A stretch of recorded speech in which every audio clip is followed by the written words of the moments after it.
today's video, we're going to talk about how French, Italian, Jewish people, and Hungarians, although they look white, they're not white enough.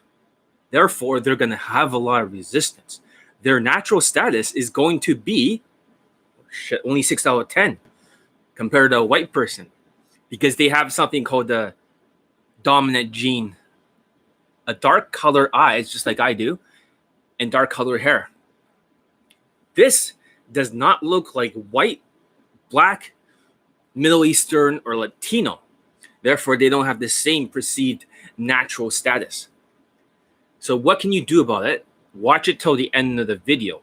I'll give solutions. And yes, I would post my student who is 5'5", who got laid under my coaching for a social circle gathering. And he was a self-proclaimed high leg count guy student. But before we get into that, let's talk about this. It is a very important topic. You're going to learn a lot about status maxing beyond anything you've ever learned before. I'm going to make this video short. If this past 250 views, you get another video. If past 250 views tomorrow, you get another video. A lot of people are dropping off once again. Well, fuck you if you're dropping off. So pay fucking attention. All right, let's begin. So there I was, a day game coach, trying to get all the students laid. But the thing is, at the time, some of the students did not pass for being pure white, but they look French, Italian, or Jewish, even Hungarian. The big problem was that whitewashed, blackwashed, Middle Eastern wash, and Latino wash was much higher in perceived natural status. It's almost as if these guys only have a 6 out of 10 perceived natural status. That meant women in their own country. If they're in France or they're in Montreal or they're in Hungary, they almost get treated like the same low 6 out of 10 perceived natural status. While the people that are white from other countries with blue eyes and lighter skin, they're perceived to be a higher class, especially in Montreal. So there's the Frenchies, and then there's all of a sudden there's the blue-eyed white people that moved in. So they're not the same, and that's going to freak a lot of people out. This will never be spoken about by any other dating coach in the entire fucking world. All right, so that's how they treat white people, as if white is right. But that's what got some of the students rejected, since it was a lie that women are into tall, dark, and handsome. Kind of like Paul Janka, for example. But if the student looks like Paul Janka, but the more Mediterranean version, they do not have the same perceived natural status. They do not have the same value as these other races. So women may say one thing, like, oh, I'm into tall, dark, and handsome, and they even made a poll over it. But that's not what they respond to if they don't look white enough, because white is right. But that isn't what they're into. Since you have a dominant genes, dark eyes, dark hair, it can backfire because you could be mistaken as not white, since white is right. And by chance, right, something amazing happened. I taught the students how to lighten their hair or to turn it brown. Also, to wear contact lenses that has blue eyes and lighten their tan so they're more whitewashed looking. I remember I had a Latino student where I made him dye his hair from black to brown. This 17-year-old student I had before, although he could not afford contact lenses, his dad, who was physically abusing him, and I got him out of there before he stole my fucking watch over here and mentally self-destruct, but he dyed his hair lighter. I taught him how to bleach it and dye it. And when he was light brown, that's when all the lays happened. He got laid with older women, even though he's 17 years old, like a 35-year-old mother. I'm not sure if that's legal in Canada, but I think it is. And then afterwards, he got a 18-year-old girlfriend when he was still 17, which he was Colombian. But white is right. He was Colombian. So you can see that these certain ethnicities do not actually have an advantage. So it instantly became crystal clear how to get these Mediterranean looking guys to look more white, because I saw that perceived natural status is real. Also, they can lower their status if they do not look whitewashed. Some of these races, like French and stuff, they do not look white. They do not look white at all. I had a student in France before, and he says, "Oh, John, if I don't get any results of your coaching, I'm going to commit suicide." But then I had another student who was tall and European, Hungarian. He looks exactly the same as the other guy. The other guy blamed the height. He says, "Because I'm 5'3", therefore women don't like me." Then the other guy's like 6'4" or something, or almost. They both have the same kind of look, which is dark hair, brown eyes, Mediterranean looking. That lowers your SMV. So you cannot go out there looking like that with dark hair and stuff, because if they mistaken you as not white, you're going to face a lot of resistance. Even if you are white looking, if you have a bit of a tan, like Hungarian, you have a slight tan, or you're French and you're a little bit olive skin, you're fucked. Because French women treat their own like shit. They treat their own like shit. And then when they look at other ethnicities that are living within France or living within Montreal, the white people, the higher class, now it becomes a class warfare. Then you get treated better. So my plan was to start educating you guys on YouTube Live on how status maxing works. And for my YouTube Live, there is no half truths here. This is just a brutal, cold, hard, honest truth. They tell you nothing but half truths. So today's video is sponsored by Elite Access. What is Elite Access? The 5'5" Indian student got Elite Access. Even though he bought the Elite bundle, he got a little bit more help. He got laid finally when he was a self-proclaimed high lay count guy student. He got no lays from that program. He had no lays from RSD. He got no lays from anybody. A lot of you are worshipping other dating coaches. You guys are worshipping, buying their courses and thinking, if they get results, I get results. It's all game. But most of these guys spend close to 10 years now with the pandemic, 2 years of their life. Most of these guys have spent 10 fucking years or 8 years or something worshipping. What does it say? Okay, what's up? How's it going? So what does it say about Asian guys when his non-Asian girls always approaching him? What does it mean? Because non-Asian girls approach me more than Asian girls. It means that you look probably whitewashed or something. So you don't want to look like Asian wash or, bat soup looking wash like some of my other Asian students. If they're approaching you, then that's a good thing. That's a good thing. If you're, are you Asian, right? Say about Asian guy. Yeah, that's the thing though. So, as I was saying, I start educating people about the status maxing, and Elite Access got this guy laid. This 5'5" student, which I'll post a lay testimonial soon, of him, self-proclaimed high lay count guy student, got no results whatsoever until he started status maxing. He shaved off all of his beard except for the goatee, so he looks more Latino. And another Indian student right now is not. He starts saying, like, he fucked up the beard. Okay, I'll try it out. Oh, I fucked up the goatee. If I shave all of it off, I'll grow it again if you think a goatee is better. I'd rather go clean shaven than risk dirty if goatee isn't shaped 100%. Full of excuses, these fucking hard cases. I have a weak jawline, fat face, and I'm bald. So I thought rugged 5 o'clock shower may help take away from those. But I probably look younger now, which is a good thing. You look old as fuck, man. If you are Indian washed, this guy's Indian.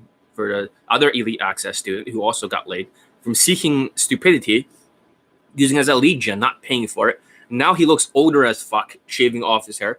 If you are Indian wash, you got to use a razor every single time and get rid of all the fucking side hairs. You got to use a razor every single day to look black washed. A lot of these guys do have hair. Even though they're bald, they still have some hair growing on the side. You must remove it all, every single bit of it. Otherwise, you cannot look blackwash. You will not get the 8 out of 10 perceived natural status. I'm just speaking the truth. So for my courses, as you can see, for so many years that you guys been worshiping, you guys have not gotten any results whatsoever for 8 years. You went to RSD first, all of you, every single one of you. Then you went to a minority dating coach because you think, well, he's a no, you went to a white dating coach. And then the third, you went to another minority. So if you guys think, oh, it's all game, John's wrong. John, who started game in 2001, who field tested every motherfucking system on the planet Earth, discarded 99% of it, remelted the golden nuggets, the 1%, into something else and made it better. And also the inner circle, which they taught me the gold bars, for a guy who basically knows more game than you, has field tested more shit than you, and you think it's all game and worshipping, you get their courses, you're stuck for another 7 months, you have no fucking lays, there's only going to be 3 people laid, and that's not you. The rest of you are going to be funneled into a boot camp or a second course. It's just like this Indian student who's 5'5". Before he got his goatee, he was Indian washed. Have you ever been to K-pop clubs in Europe? If so, what's the experience? I've never been to K-pop clubs. So, however, saying that, I don't go clubbing. I'm a day gamer. So, however, saying that, as soon as a student, Latino washed for this Indian student, his SMV went up dramatically. Whitewashed, Latino washed, 5'5", and he got laid. So, what I'm trying to say before I forget my train of thought is that this perceived natural status is real. You guys are going through courses. I know you don't want to hear it, but we'll see you in 4 months when you got no results and you want to take a boot camp. And John tried to warn you. This is not the only course that's upselling you into another course, into a boot camp, wasting 6 months of your life. When you want to get laid quickly, like my other students here, these guys take like 9 days to 11 days to get laid, both of them at the same time. Wouldn't you rather do that? Why would you want to waste time doing it the other way? Why would you want to take like 6 months in boot camps? Why the fuck? First of all, French people have brown eyes. They have brown hair. And they have a bit of a tan. Good afternoon. Any other tips to blend in and pick up white girls? For you, I think another thing you can do, this is part of this advice, you're a Latino. I had a Latino student, he lightened his hair color. So it was more of a light brown like I had before. He was almost, because he was more bright skinned, he was more whitewashed. And for you, I told you, because you look a little bit older, Marco, that to use concealer and to use, I shouldn't tell the secret to get rid of all the wrinkles. I don't use it myself. There's no makeup. So I'm naturally born to look young. However, for you, maybe you can find a concealer and a makeup that at Sephora, they'll check your skin color. You can find one shade lighter. If you can pass for a white person, your status will dramatically raise. Your status right now is how can you look more white? If you were to change your hair color to light brown, Marco, your results might even go up dramatically. So that's one of the tips that I'm not saying everyone should do that. It does cost a bit, but I do know how to bleach my own hair. So I've done it myself. However, saying that this status maxing is a very important thing for you because Latinos are no longer, 7 out of 10 like in the past. They're more 6 out of 10 now, or 6.5 because of Donald Trump is gone. Biden is just letting them through the fucking border. So hopefully you don't see them like going through your backyard, knowing where you live. So having said that, or you can always speak to them, right? You speak the same language. However, saying that, guys, John knows what he's talking about. Magnus. So, what's your experience with girls in the countries you said it was easy for Asian guys to hook up? What are they like? We're getting off topic here, but you want to go for exotic advantage, being Asian in an Eastern European country, or even like places like Colombia and stuff like that. You get like a way big boost just by being Asian. So if you're whitewash, even better. Hope that makes sense. Or Eastern European countries with less Asians in it. So that's what you want to focus on. So as they're asking, like, these guys are not white. Italian are brown hair guys who are like, you're going to be sleeping with the fishes, see? Wise guy, huh? You want to fuck with me? I'm going to make you an offer you cannot refuse, Like Italian, Italian. This is like what the fuck in Italian. If you look like an Italian motherfucker, and you are not blonde or something, and you're not wearing blue contact lenses, I want to say, what the fuck are you doing with your life? John, stop talking like Italian. You're not Italian, but you're going to talk like one, right? Yeah, I'm going to talk like an Italian greaseball and stuff like that. Yeah, I can talk like whatever I want, like, I'm a mean man. I can say whatever the fuck I want, because I'm Italian, like I'm Italian. What the fuck? I talk with my hands. I'm Italian, that's how they talk. They talk with their hands, like on the man. They're expressive in their hands and stuff like, oh, try the Mamma Mia, go try the pizzeria, fucking. But the thing is, that is not whitewashed. Italians are not white. Therefore, you're not treated with a 10 out of 10 perceived natural status.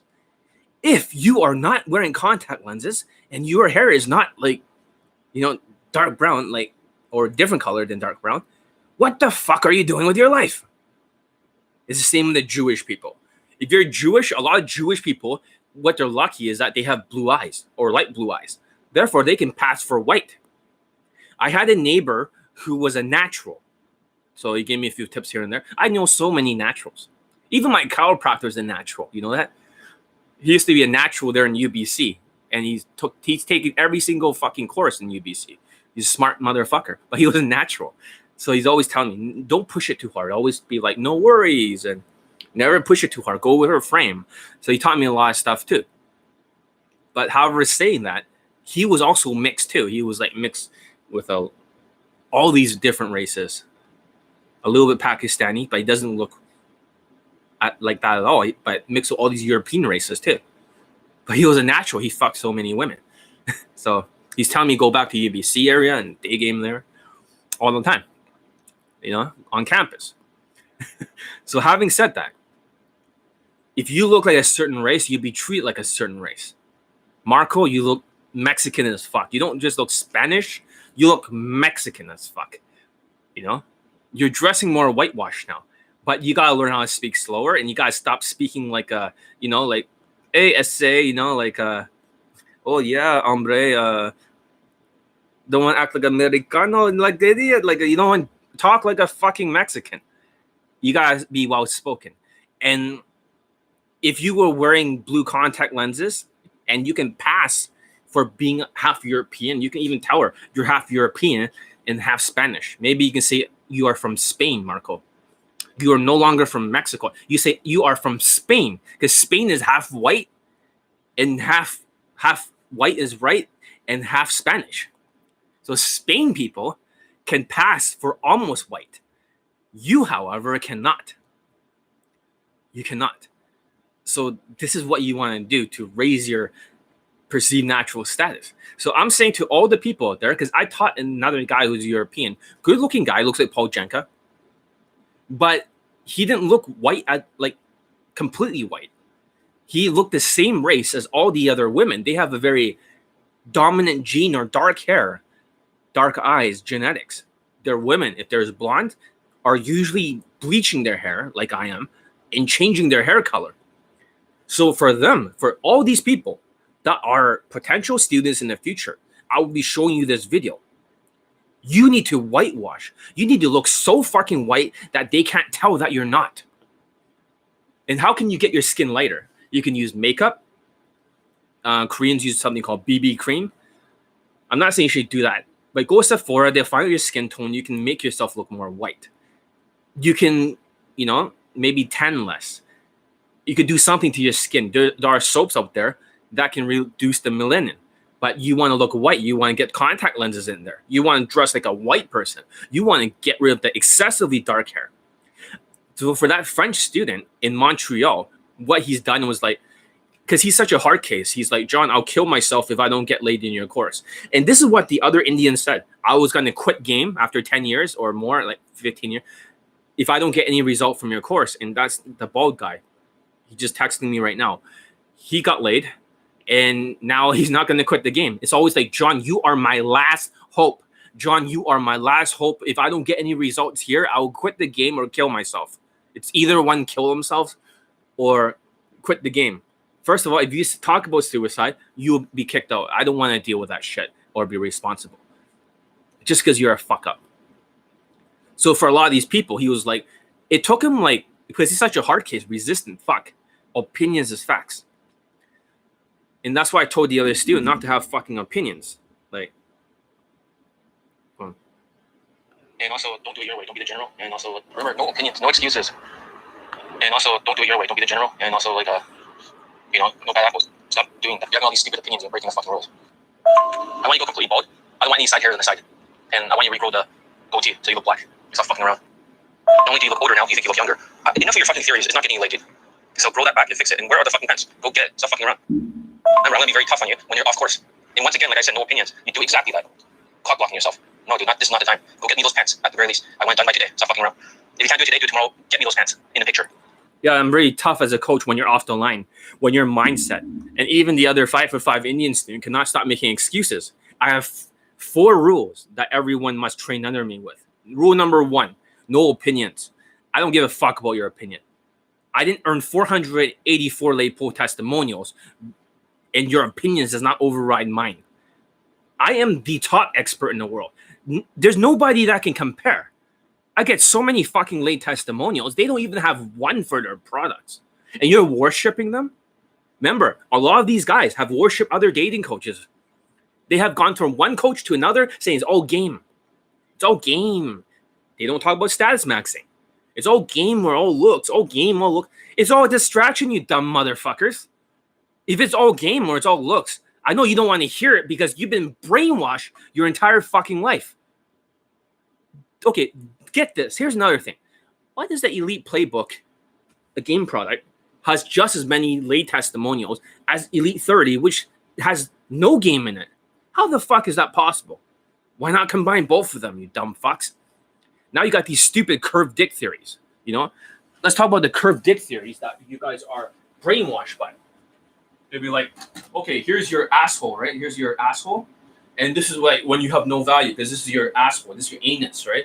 And here's your balls, right? Here's your arousal, dick arousal. And here's when you're attractive, right? And then here's your penis. It goes upwards, right? And then when your penis goes upwards like this, right? And then, when you win in the game, you ejaculate. It's like, what the fuck are they teaching? That's the dumbest fucking thing I've ever heard in my fucking life. See, you've been brainwashed. I am the Johnny Lee, the world's best day game coach. This is very insulting that you guys are so dumb worshipping. You're stuck there for 3 or 4 months while they're status maxing to the max. In reality, this is the real game right here, not the long dick. But for every inch that you get is done through the triangular social skills flow drill. You understand that? This flow drill is different from the Marco zombie drill. Zombie sounds like this. London day game, statements. You look like you are Latina. Ha ha ha. And she's like, yeah, I am. Short answer. Oh, how long have you been a Latina? Another stupid Jan lifestyle-like question. I don't know. I've been Latina my whole life. Another statement. You look like you are into yoga. And she's like, yeah, I am. Haha. So how many years have you done yoga for? Why you choose yoga? Why didn't you work out? It's like, holy shit. Interrogation. And another statement. And then she talks. That's not the triangular flow drill, so you're suffocating. So you're off the line, Marco, right here. Now you're forced to tease her to keep her on the line. You see that? So first of all, social skills is what creates the line. So this is the instant date over here, and here's the leg. The social skills create the tightrope, the line that you have to walk across. It's not curved dicks. Fuck this curved dick and ejaculation, you win. Bullshit. And they take longer to curve dick in London. What the fuck are you talking about? If you're talking fast, like the other tall, good-looking student, blah, blah, blah, blah, blah, blah, blah, blah, blah, you're off the line. It doesn't matter how good-looking you are. It's not like, oh, John's students are dressed well, therefore they all have attraction. There are so many motherfuckers that have attraction, like the Asian students, and they have no skills whatsoever using the zombie fucking structure. Hunching, and they go back to their old fashion. Or I have other students that are using the same fashion that don't get any results because they can't stop talking super fucking fast. You understand? When you talk fast, blah, blah, blah, blah, blah, blah, blah, blah, no matter, even if you're like 9 out of 10 and looks like one of my other students who quit the other day, it's fucking stupid, you weak motherfucker. You don't just quit because you look Mediterranean, you look Hungarian, calling you out. You just don't quit and then you don't even answer my fucking question. I get it. The training is tough. But just quitting because you getting rejected is your fault because of the cortisol. You talk too fast. You see that? You're off the line. So it's a tightrope. If she's giving you an attitude, you're off. It's all about off the line. You see that? You got to tease whenever she's off the line. That's the game. That's all you need for the game. You see that? No curved dicks. And if you are talking long enough, you got to flirt. Because if you don't flirt, this red line from attraction will go towards blue, right? Which is like platonic. So if you flirt here, then it goes forward. You understand that? So it's a hot, warm. This is the real game here. And cold. If you don't flirt at the right time, she goes from warm to cold. You understand that? Her vagina eventually has sand coming out of it. Sand coming out of her vagina. If you don't flirt here, you understand that? So if you don't flirt at the right times, you don't need to excessively flirt because they say, oh, you got to build attraction with the curved dick concepts. Well, guess what? If you do it with Elite 30 body language, guess what happens? For you dumb motherfuckers out there. You'll slowly build your attraction like this. It may not go up super fast, but near the end of the 6 to 8 minutes, right here, you get all of this attraction. You see that? That's a lot of attraction. And once in a while, when you when you flirt at the right times, you have this extra piece of triangle. You see that? You might only flirt 3 or 4 times. Whenever the woman's giving you trouble, it is purely dependent on your SMV versus hers. If her SMV is higher, then she's going to give you more resistance. You understand that? Then you got to tease her. That's all you got to do. And you got to flirt whenever she's on the fucking line. There's no curved dick concepts. This is all there is. And eventually, at some point in the Insta date, you got to find out 30 different things about her. Because if you don't know shit about her, you're a fucking stranger. Because most people are so narcissistic, they only know 7 things about her. I can count exactly 7 with my hand. Give it a thumbs up if you guys are learning a lot of shit. And then from here, you got to, flirt touch. You don't just fucking have a 4-level touch. Like, oh, maybe in one level you'd be touching her, or the next level you'd be flirting with her. Flirt level 2, right? Flirt level 3, flirt level 4. What the fuck was that mean? No, it's flirt touch. Flirt touch. It's kind of like Brazilian jiu-jitsu.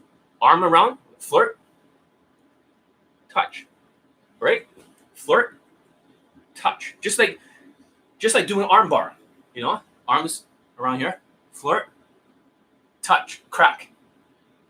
Flirt, grab the arm, twist it, so touch, crack, flirt, touch. And then when you go up there, it's very simple. It's not rocket science. Whenever she's talking for 1 minute or 2 minutes in a row, blah, blah, blah, blah, blah, blah, blah, blah, blah, blah, right? If you don't fucking, over here on the date, if you don't fucking flirt, right? You go from cold to warm. You understand that? Then you flirt touch. So you flirt touch level 1, right? So it's simple. It's like flirt touch. Why am I giving this away? Because the game is not everything. You are wasting 10 years of the game. You understand that, you dumb motherfuckers? 10 fucking years. You'll never get it back. Oh, but John, it's not all game. I'm telling you, this is social skills right here to get this. This is social calibrations. And if you're relaxed as shit, like I'm not today, but if you took ashwagandha, you took something else for adrenal glands, which the other tall, good-looking students did not take until the very last minute before he quit. Stupid. Then, you need enough calmness. The more calm you are, the more calm she is. You understand that? Comfort is king. Congruency is king. It's not more expressions, right? It's like Negroes are expressive, but you have to be congruent. So if right now I'm very congruent in trying to get this point across, I'm congruent with my body language and what I'm saying. That's congruence. If I were like a very, very connecting, right? I'll be talking like this. I'll be talking more quietly. I'll be more congruent like this. You understand that? If I'm flirting, right? I'll be more like this kind of body language, like ooh la la, like a Frenchy motherfucker. So that changes depending on the congruency. That means the right punches, the right congruency equals the right emotional impact. So if this does not sound like a tease and you sound like a neutral motherfucker, then it's not going to work. You understand that, you dumb fucks? Holy shit. That's all it is. And then throughout this fucking drill here, at some point in this triangle that's built on top of it, the John Elite triangle, at some point you gotta seed the maneuver. At some point you gotta sexually seed it. Because they don't sexually seed it, they use alcohol. That's their conversion mechanism. Because they only go up 4 levels. Flirt level 1 or flirt or touch. Flirt or touch level 2, flirt or touch level 3, flirt or touch level 4. All romantic sexual flirting. You understand that? So therefore, because they didn't actually establish that, they didn't get the real objections out. So they call it emotional objections. Emotional objections is just basically for high status maxing looking Negroes that looks like a black person who has so much fucking status, he just needs a little bit of emotions, because game is 2.5 points, right? Emotions is 2.5. So if their game is like 2, mine's like 2.5, and their emotions are like, whatever, then they're over the fucking line. You understand that? That's why they call it emotional objections. That made up bullshit. There is no such thing as an emotional objection. It's a logical one. What the fuck, man? Stupid. So you're seeing what you're being gaslighted with. This is why my students are getting so much results. It's not just a fashion and curved dick. No. You gotta face the resistance. You gotta keep her either warm or hot. You understand? Why you give this away, John? Who gives a shit? Doesn't mean you can do it without training. This is a skill. Skills take 21 days, but you're like, I don't want to take 21 days, John. 21 days is too long. Well, I say, fuck you. Is it better to do it in 21 days where some people get laid in 9 or 11 days?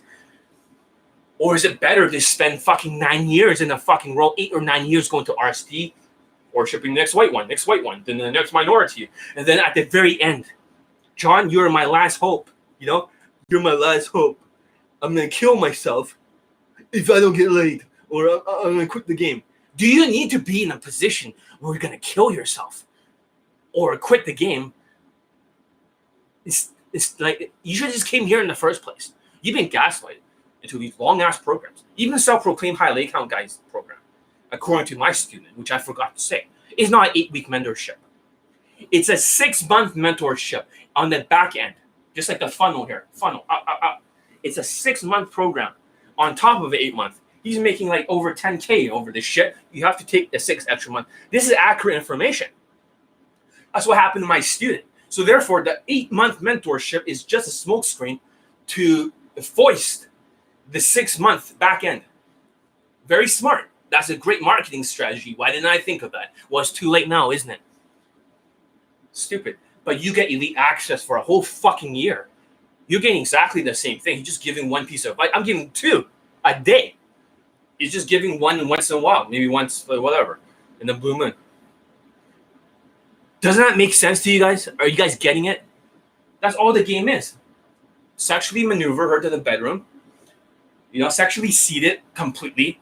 You don't just use romantic and sexual flirts, because there's sensual flirts. There is romantic flirts and there are sexual flirts. But there's also nuking her with sexuality to the max. Like you're putting a wallet in her pocket, and then you put in the keys, and you put in a condom on top of it, and you say, oh, give me everything back. Thank you. I just found out what I'm looking for. That's nuking it with sexually seeding. You understand that tactic is superior because you need no alcohol. This student sexually seeded it, deal with objections, did all this shit that I taught him, not a single fucking bit of alcohol for this 5'5" little midget fuck. I'm 5'7". I'm already very short. He's about here. Jesus. This is short, man. Like, that's shorter than me. Right here. And he's just like, doing his this. That's all there is to the game. Why are you complicating shit? What's with all this curved dick shit? Why are you being gaslighted with half-truths? Where the only dick is the part of the game. What about all this stuff? What about the gradual attraction from the body language, alpha body language, indicators of social calibrations, where the old man, the 52-year-old man, if he wasn't showing his indicators of body language from Kaizen, he pulled the 25-year-old women home. He had no comfort. He just used game tactics. It wasn't enough. That was enough to get her home. But he didn't fuck. So he took Kaizen. Then when he met her again, right, he closed the fucking deal. Objections dealing, perfect body language, perfect social calibrations, the triangular flow drill that kept everything going. That's all it is. It's not a curved dick. It's a straight line, like Jordan Belfort, the straight line concept of Jordan Belfort. You know, you gotta loop the objections, and you gotta. That's how he talks.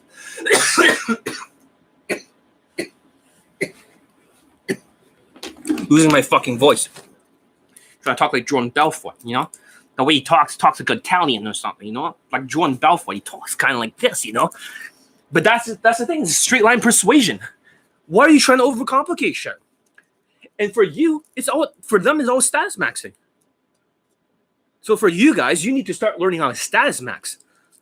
Status is what gives women compliance. Status is what makes women twerk in front of the people. Every time they're twerking, they're having more points coming out of their ass. There's like 10 points per twerk, 10 points, 10 points, 10 points, 10 points, twerk. For them, I'm sure their parents are very proud of them. For them, twerking at that moment raises their fucking status beyond what they had before. And they're status whores. That's what they are. It's not to be disparaging. Most women are like that. Because, not all of them, but a lot of them. Because evolutionary psychology is part of a tribe. You understand that? There's survival value. There's a whole tribe. There's alpha leader. And there's a whole group. It's evolutionary psychology. So when they're saying, oh, it's our game, well, self-proclaimed high leg count guy, did his game transfer over to the 5'5" student? No. It seems like a lot of their students don't get any results, allegedly. And even he witnessed that for a lot of them, they're asking for a refund. And he's like, no, you can't get a fucking refund. It's your fault. You're the only one. This is what he says. You're the only one who has a problem. And then he was like, still threatened them with a lawyer or some shit like that. It's so stupid. It's like, and then they back the fuck down because they're pussies. And then that's what happens. It's like, it's a perfect funnel. But what a genius. 6 months on the back end. So there's no such thing as an 8-month mentorship or 8-week mentorship. Is actually a 6 month. That's how they get you. So they talk about, oh, a student got results, but it's mostly white students. So you don't know if it's an 8-week mentorship, or is it like a fucking 6 month plus 8 weeks? Then everyone else be damned. You know, the students that get no results, they should just come here. I'll fix your funnel. Once I fix your funnel for the rest of your life, guess what? You know, you can use your Tinder front end or whatever shit. And the other guy, you seeking stupidity, and he changed it by status maxing. The other Indian guy looks blackwashed. Now I want him to be blackwashed and whitewashed. He needs to be both of them. I heard from this guy that travels that Asians are second to white on K-pop. He says Asian guys with hot white girls is true because you said that we're at the bottom. I'll tell you the truth behind that, and you won't want to hear the answer. The ones who gets the hottest white girls in Eastern Europe are usually the pretty boy type. The pretty boy. You have to be like a pretty boy type. That means you have to be good looking, and you're so good looking, even Eastern European women who are already super good looking, you know, they're way better looking than American fatties. No offense, not trying to be disparaging as a remark. But when I came back to Canada from Europe, I was very pissed off at how unattractive the women were. I was really pissed off. I'm not sure if they all moved over to Toronto, the hot ones. We used to have very hot looking women. Or maybe the perception has changed. Then afterward, I start living, you know, in areas that are near downtown Vancouver. Not completely near, more of the Latino area. And they just weren't attractive. They just weren't attractive anymore. And a lot of them seems to be coming back home, the more attractive ones. When I finally tried, you know, just for 6 days or something, online dating, I matched with the hottest white girls in all of BC. Every single one, the hottest one on Hinge. There was only like maybe less than 10 that were like 9 out of 10s or 8 out of 10s.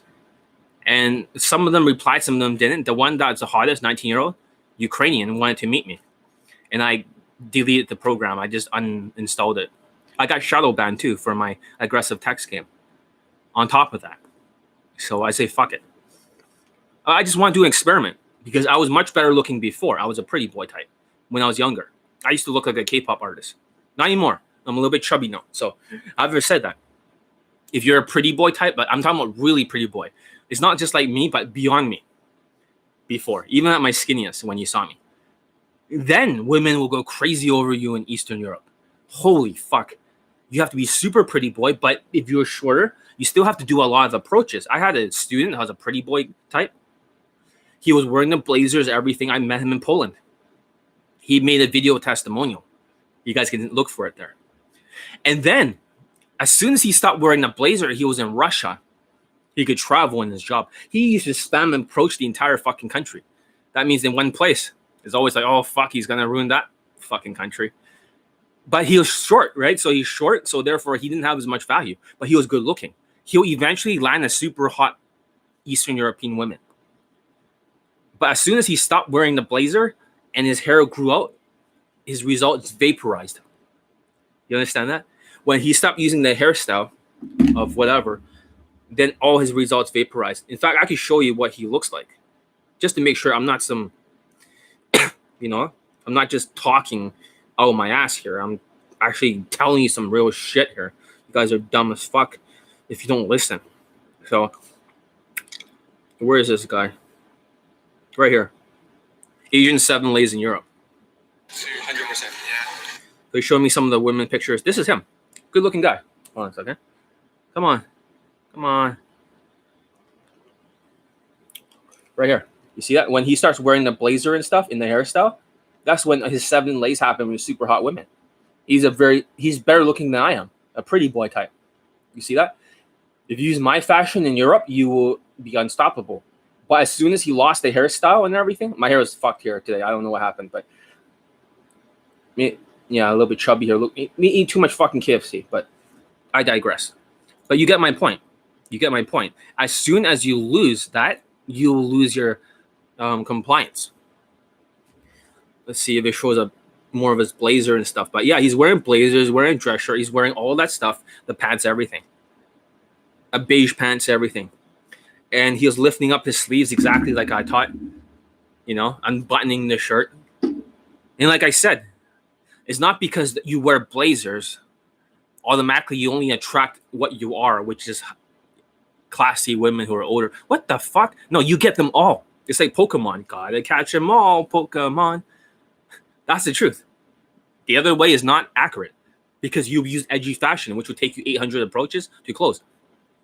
You can use husband material. The reason why it works is because it's whitewash and husband material. He's getting himself out of the kill zone. He's getting out of the kill zone. That's how it works. So does that answer your question? So this whole status maxing thing, it's a real thing. It's a real thing. It's husband material, whitewash. If you can do that, looking a little bit pretty boy like K-pop. You don't have to dye your hair. Like me, I just have white hairs everywhere, so I might as well hide them. You get it? Italians, too fucking not white looking. They look like fucking brown-haired Mediterranean kind of people. Hungarians, they're all fucking brunettes or some shit. No wonder you're fucked. So when they start day gaming in their own fucking country, every woman is like fucking brown hair, brown eyes. They have brown hair, brown eyes, and she immediately knows that he's a local. Then they'll be more interested in the foreign dicks. When there's a bunch of foreigners living there, right? White people who maybe are Russians or maybe they're from other places like Poland or whatever, moving there, America, then they'll be more interested in those kind of guys. But this one will be treated like a 6 out of 10, like a lower fucking class. Is that starting to make sense, guys? Like I said, I can't help you if you guys keep getting brainwashed, worshipping. Just like American blacks have a higher SMV than African. Oh, absolutely. So, for example, this guy, bald student, he's trying to look more blackwash. That's how he got the lay. Now he's trying to shave off his hair. He looks Indian as fuck. Oh, shit. They're trying to grow a goatee so he looks more like a black guy. It's just the Africans are the one. Okay, here's the truth. Okay? Here's the truth. Africans are always living in France and living in Montreal. That's the secret. They're the second lowest class. So in Montreal, you're competing against the blacks, but they're all Africans. Africans have not been here on the slave ship like the African Americans. So what happened was the African Americans, and not to be a racist here, you have to keep saying that because it's fucking woke culture. They were bred to be strong, so therefore they bred them to be as big as humanly possible to do the, work in the field. So that's why a lot of the black people have huge fucking muscles. The Africans that move from Africa to these French kind of places, they don't actually have any muscles. They're not genetically built to be strong. So they always try to go for a job that's a little bit better. So that way they can use I forgot what's it called. Something affirmation, not affirmations, something that lets black people get into more jobs. Affirmative action. I'm just telling you guys the truth. If you guys are dropping off, I'm just spitting some real truth here. So affirmative action lets a lot of Africans into Montreal and France and a lot of those countries. So therefore, they get to have jobs that they're not, qualified for. So what happens is now people in France are competing not only against their own Frenchy self, they're also competing against black people. But the Africans, they're not big. They're skinny as fuck. How many more points does exotic status add to my sexual? Surprisingly, not a lot. I hate to say it. For Asians, if you are 1 out of 10 in perceived natural status, right? And if you're Wuhan wash, you're 0 now during COVID-19. During the Delta variant in the 3rd lockdown, they thought the Wuhan flu was from the Chinese people. But it turns out it's from not the wet market. It's actually from the dry Wuhan lab. Now you guys are off the hook. Now the black people are not punching you in the back of the head anymore. I don't know why black people are punching Asians in the back of the head. I thought both of them were oppressed. Nah, but you gotta, sometimes when you're a black guy, you just gotta grab an old Chinese person and throw him across the pavement until he dies and get on the news. Sometimes you just gotta do that. You just gotta throw an old Chinese man across the pavement because of the Wuhan flu that the Chinese did not cause. Yeah, they had the wet market. Yeah, they eat bats, but it was created in the lab. The gain of function research funded by Anthony Fauci was created in the Chinese lab. Wuhan of China virology lab. And then you guys, a lot of people blame the Chinese. Therefore, my students, when they're dressed with the blazers and stuff, that's the only reason why they're not getting racially abused. And here my other student keeps going back to his low self-esteem self with bad hairstyle and back to his old shit fashion, where he finally got his first Insta date. This Chinese guy, a bat suit guy, I call him. The worst fucking care is like, I got a Chinese, for him. Not to sound racist, I'm Chinese, so. But that's what he sounds like. And then he's like, I got Insta date. It's like, good for you. But the woman was a Latina with a man-looking face, with an okay-looking body. She was just like fresh off the fucking, it's like she just jumped right through the border through Texas. She's a complete new immigrant. And immigrant instigating an immigrant. He was completely demolished by all the whitewashed women, where he's wearing a blazer and stuff like that, but dressed, with a messy fucking Asian hair all over the fucking place. Not one unit like a pomade. All over the fucking place. Looking like bat soup. And he finally learned enough social skills.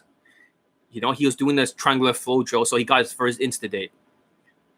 The next people I'm going to talk about in the next video, when this one gets over 250 views, I'm going to talk about the Asians.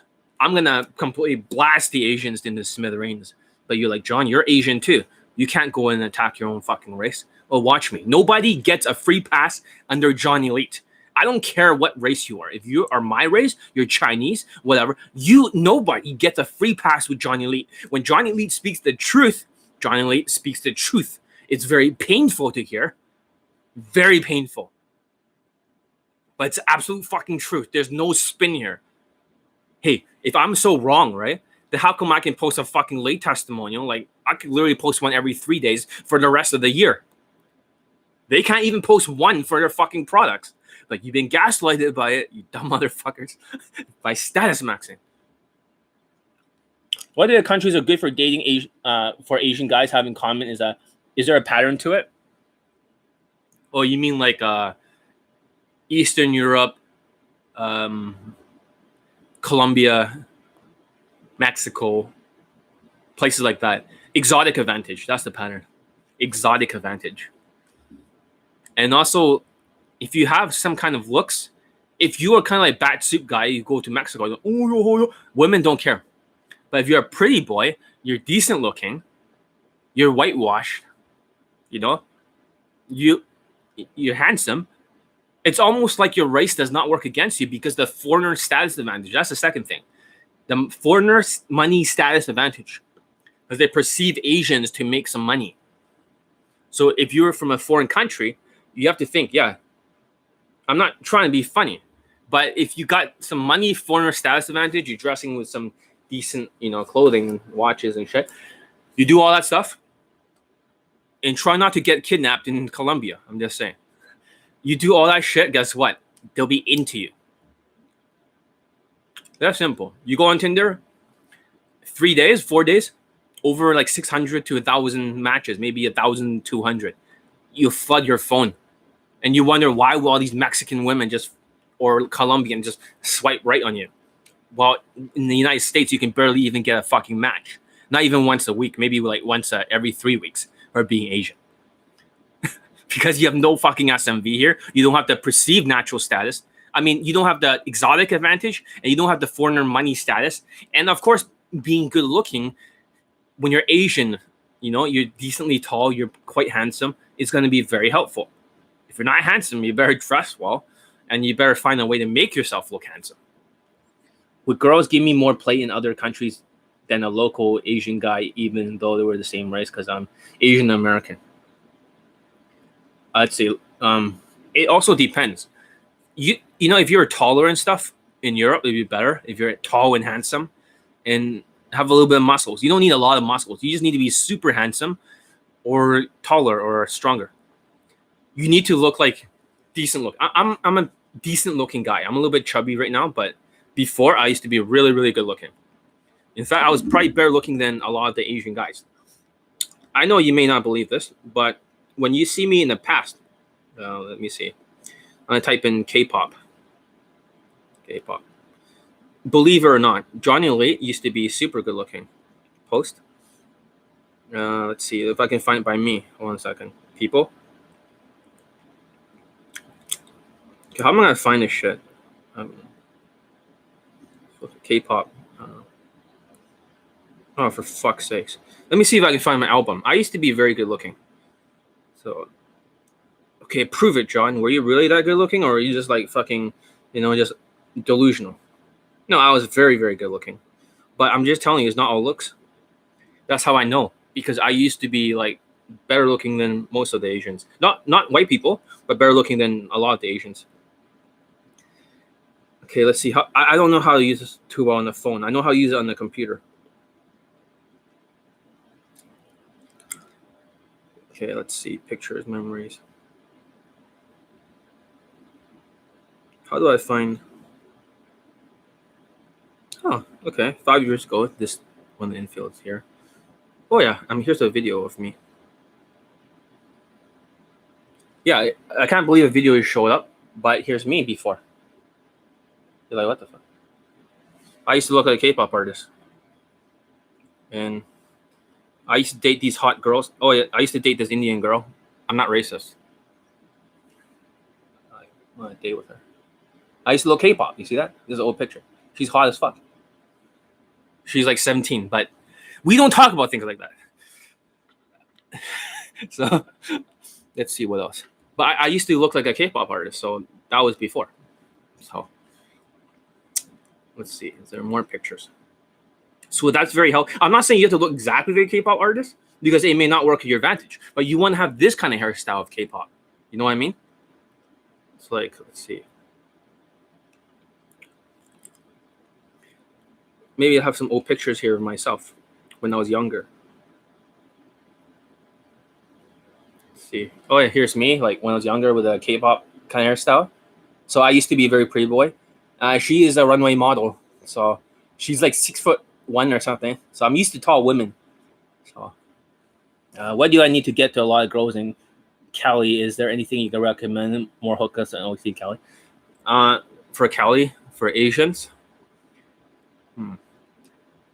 You need to be more whitewashed. That means like you have to wear those brown pants. You have to think more Newport. In this kind of hairstyle, maybe more like try to get like light brown hair or dark brown hair or something. You want to stand out from the crowd because all the Asians there are blackwashed.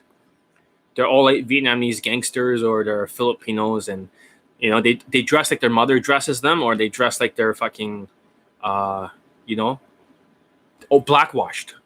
That's gonna work against you because you have to stand out from the crowd. I had students wear these watches and stuff in Cali, and also I won't say which students, but some of the students that may have gotten laid recently, also done in California. So the same fashion of Newport is the same fashion as the pants and the stuff I'm recommending, dress shirts and stuff like that. It'll raise your SMV. Let's see here. Can you believe this was me? Look at. Oh, look at me! I used to be so good looking. I used to look like a K-pop artist. Look at me! I'm Johnny Wait. I used to look like K-pop. Oh, it's all looks. It's all looks. Oh, it's all looks. No. The fuck are you talking about? I used to be really good looking. I'm probably better looking than a lot of you. You know? But what the fuck does that mean?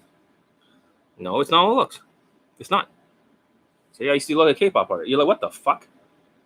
I can literally pass for a Korean. That's how I looked like before. You're like, whoa, what the fuck?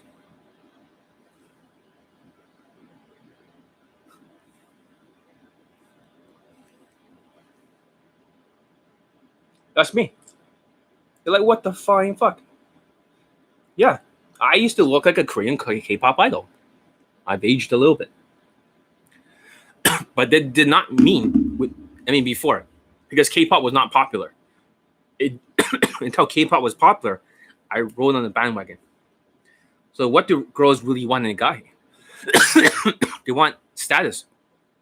They want like a tall, white or black looking guy with muscles. You know, it doesn't mean that they want looks. They want height. They want protector status. They want evolutionary psychology. They want someone with some resources that can show it off, a lifestyle. They want to raise their status. They want a guy with social skills that can go into every tribe. They want a body language like Alpha Leader from Elite 30. Not autistic game, who's the out tribe, who's the sociopath in the caveman days that, you know, if they find out that he was doing that, they'll beat him down to a bloody pulp because he knows how to sneak in there with his mask of sanity. But they want a guy who's like, you know, alpha, behave like he's high value, high status. They want resources. And they also want like a tall guy in a race that's preferably higher, but an alpha, the leader of the group, and social skills. Yeah, that's what they want. And they want someone who can emote and be very chilled. So if I'm not good looking, like, can you still get laid for free because I don't look like Jack? Then you may have to go to like fucking Colombia or whatever. You know? If you look like Jackie Chan, then maybe you might have to go Colombia or something. You know, like those South American countries. Because in Eastern Europe, you're going to get they're going to kick you in the nuts over and over. Does cologne work if you have the best cologne to get you laid? Yes. But I can't tell you what it is unless you're part of my elite access student. One of them is getting a cologne. And scent is very important because it's evolutionary psychology, guys. My Pakistani mentor knew exactly one cologne that gets all the women. We were field testing it. He got same-day blowjob. But he was pissed off because he says, I could have got 4 more leads. That would be 4 more lays, right? We went to the horse racing event. He got a same-day blowjob.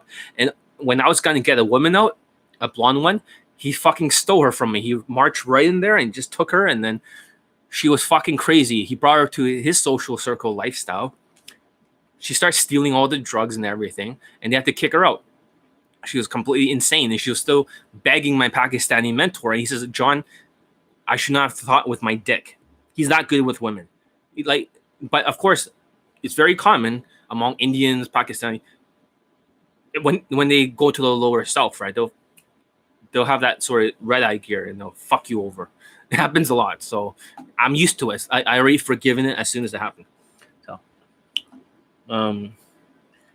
where are the girls attracted to exotic status? Well, think about it from evolutionary psychology. And also, this is like the French, the Italians, and also the Jewish people, whatever, okay? They're all the same genetic. They're genetically the same. You see that in the tribe? There's always that one woman who has that jungle fever. They're into black guys or something. And they're into that exotic. They're into that guy who is Asian, black, Latino, any other fucking race. There are some women that just want to be fucked by every other color of dicks. They'll say, "Oh, initially I'm not into this race." That's what they'll all say. But they want to be fucked by a different tribe. You understand that? So that's what makes them exotic, because genetically they're all the same. They bring no strength or genetic diversity to the genetic code. You understand that? In evolutionary psychology. So there's always that woman that's going to venture to a different tribe who is going to raise offspring with a stronger genetic diversity.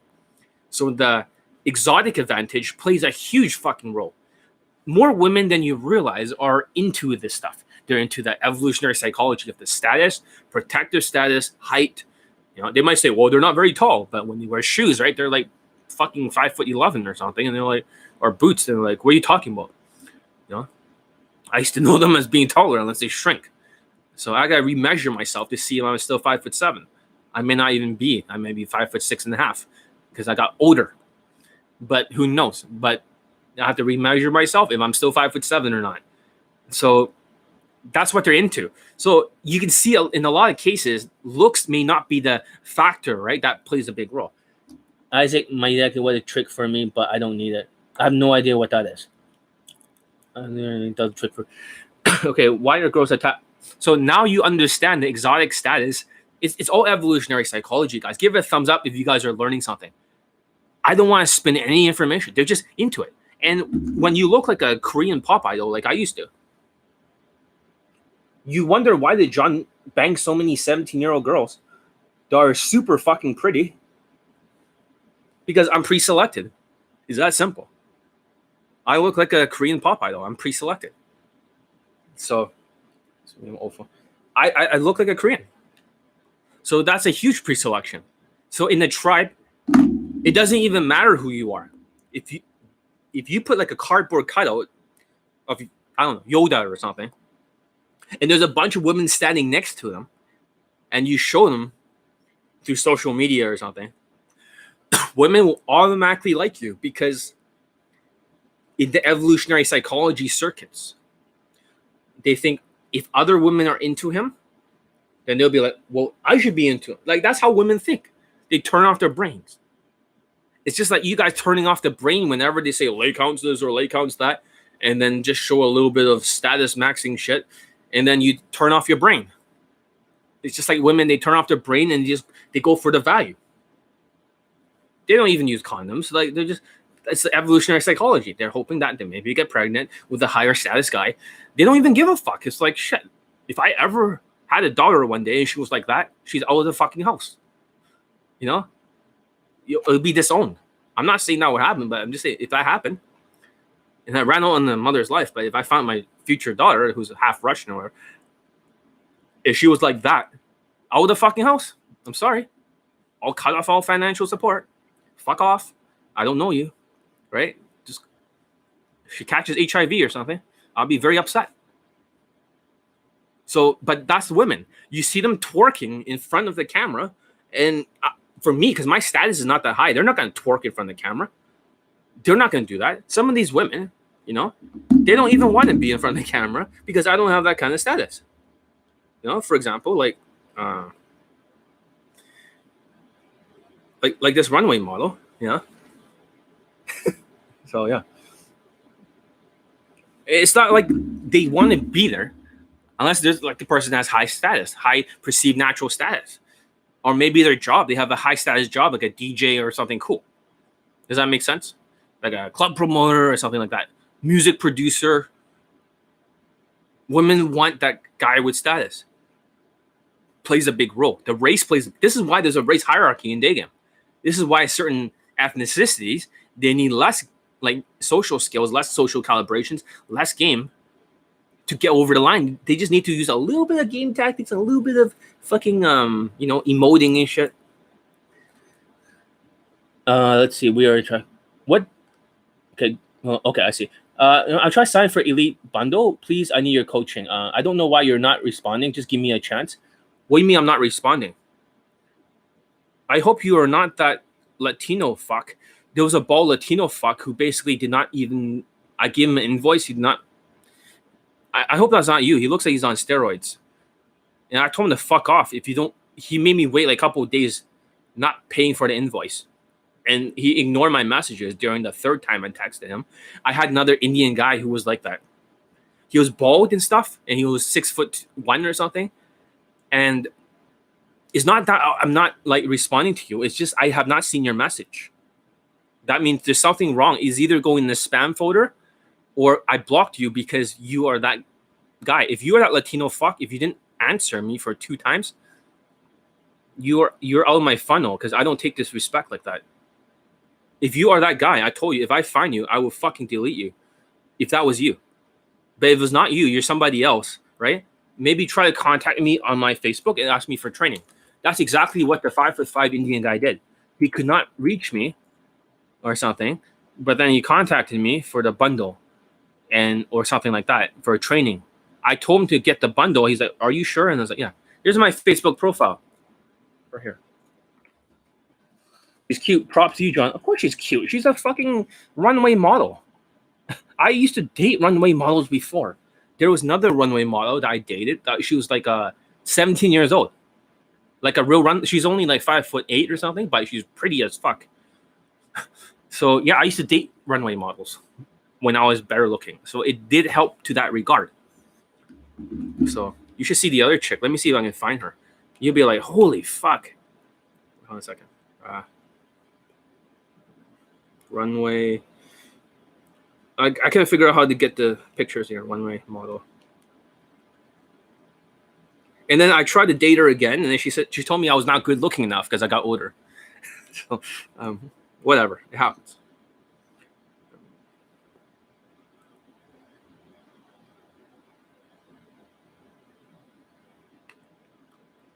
Oh yeah, he's the tall chick. So, this is one of them. Found the picture of runway model. Very pretty, right? So I'm used to tall women and pretty ones. And here's me day gaming at a runway model show. Like, what the fuck? She's British. No joke, dude.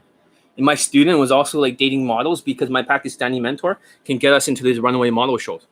Well, it's like John's like fucking crazy. Before he used to be so entitled that it doesn't matter if the woman is tall. Let's see.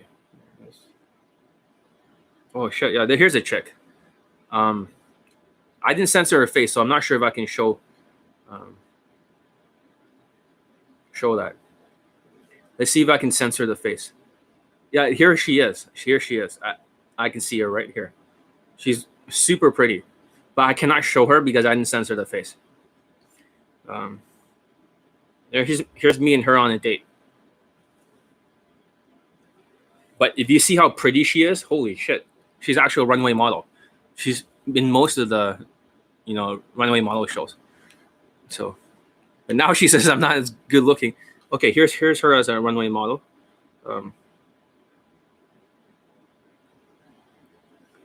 Let's see if I can cover her face. Whoops. Okay, that's her. So, yeah, I mean, back then, like, always like she was 17 at the time, so censor her a little bit here. That's her. But other than that, I can't show anymore. But like I said, before when I was good looking, that looks, you attract what you are. But however, while that is good and everything, is not everything. Status plays a big role too. Keeping women like this in your life is very hard because she already has a good lifestyle. So you need to have a good lifestyle, demonstrating your Instagram to keep women like this in your life. So are you into Italian girls? Surprisingly, no. I've dated Italian girls, but I'm not really into them. So whatever happened with that 6'2" girl you met in the mall with bangs, like oh yeah, it was just the same day late, and it just left it at that. So that's what happened. So I think she has a boyfriend. I saw her with a boyfriend when I went to a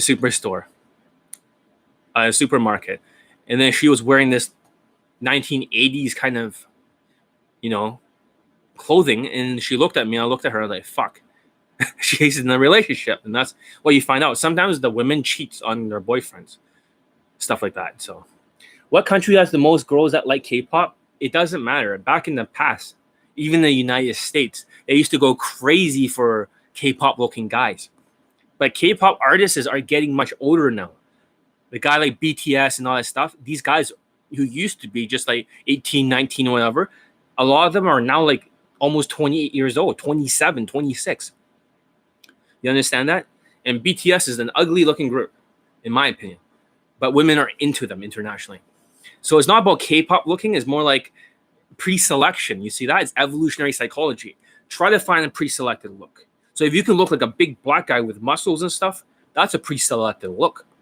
If you're Italian, that's not pre-selected. If you can look like a white guy with blue eyes and maybe lighter colored hair and light skin, you're more pre-selected. You understand that? You look like a pretty boy Asian guy, you're pre-selected. You look like a very tall, strong, handsome, muscular actor-looking Asian guy, you're also pre-selected. You're 6'2", 6'3". White women are into it. So that's another type that's pre-selected. You understand that? If you're Indian but you look whitewashed and you dress like my students, you're pre-selected, at least more than before. When you look Indian washed, you're completely demolished. Just like my other two Indian students. Now this Indian student shaved off all his fucking beard, and I told him to shave off the side of his hair so he looks more black. Because if he has a little bit of fuzz growing here, and he's saying, "Oh, I look younger," he looks older as fuck. He needs to shave his hair, and I told him to get a tan so he looks more black. If he's watching this, get a fucking tan for this bald guy. And this is why I'm making him dress whitewashed. It's all a science, guys. It's all evolutionary psychology. This whole game thing and looks thing is all a distraction. Although it does help for me to attract a woman, but if you can be attractive, but you want to be sexy too. The body makes you sexy for protector status. Pre-selection is not everything. So if I mix the K-pop look with a lifestyle, an exotic advantage, I'll be unstoppable. So that's just something to keep in mind. So, John, I'm getting older. I'm not as handsome. How can I make up for the master social skills? Okay, for you, you're still a black man, right? You're too blackwashed. Okay. Asian people look animated as fuck. Oh yeah, I mean, you mean they look like an anime? You are looking older. Your suit looks baggy as fuck.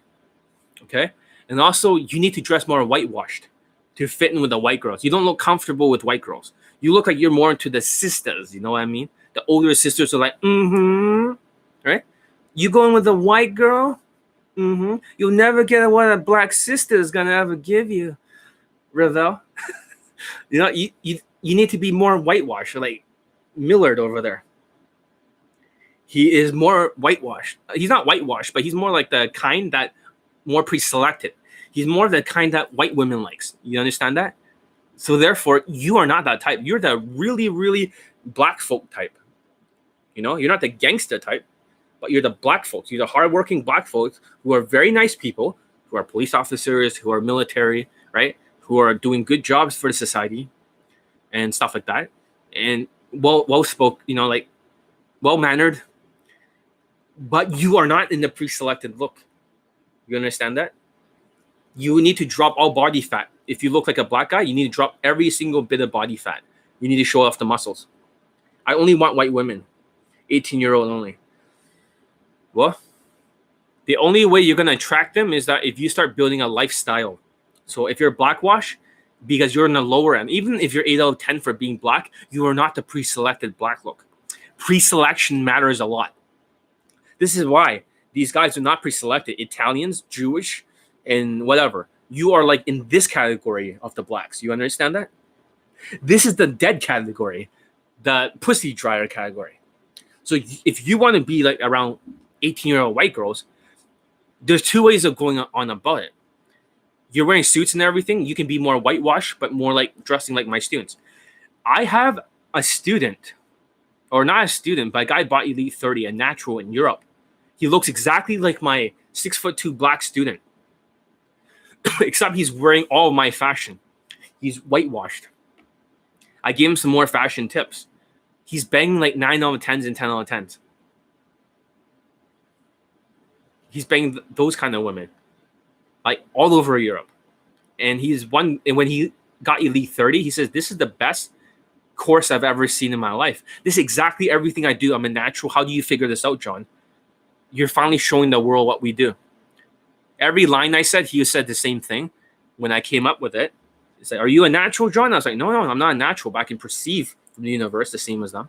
So for you, you will need to be like less black folk, more whitewashed, and you need to dress rich, nice watches and stuff, Rolex, gold. Because if you don't dress like that, it's not enough value.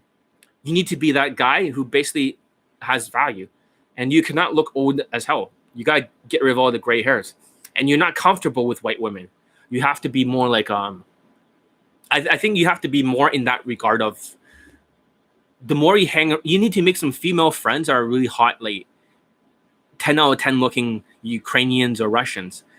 Not to fuck them, but as a female friend, so you get more comfort and you can work on your social skills. You can use them for your Instagram because you'll fuck the clone of whatever is in your Instagram. So she's 10 out of 10, right? You just tell her, you friend zone her. I'm not gonna fuck you, but you can introduce me to your friends. She's like, okay. And you get comfortable because you're not comfortable. You don't. You have to be comfortable. For me, I'm comfortable around tall women. I'm comfortable around like 17-year-old girls that are really hot and pretty. Like that's me. Not to be a creep, but I do look young. So the thing is that I'm comfortable with it.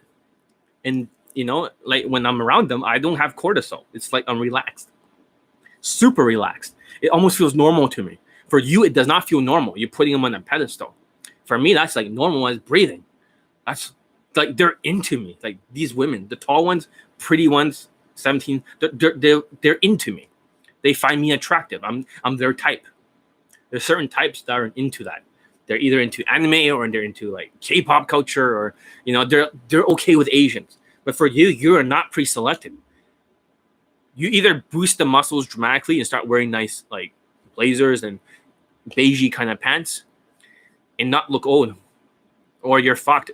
And you need to have a super social skills and a good lifestyle, and you need to make some money. You gotta display the money. A lot of you motherfuckers out there who are making good money, a lot of my students, but you guys are not displaying anything. You're dressing like homeless. You're right. I am not comfortable around white. Of course not. So basically, you're saying I need to use my Skypes. No, you never use your Skypes because you're a fucking know-it-all.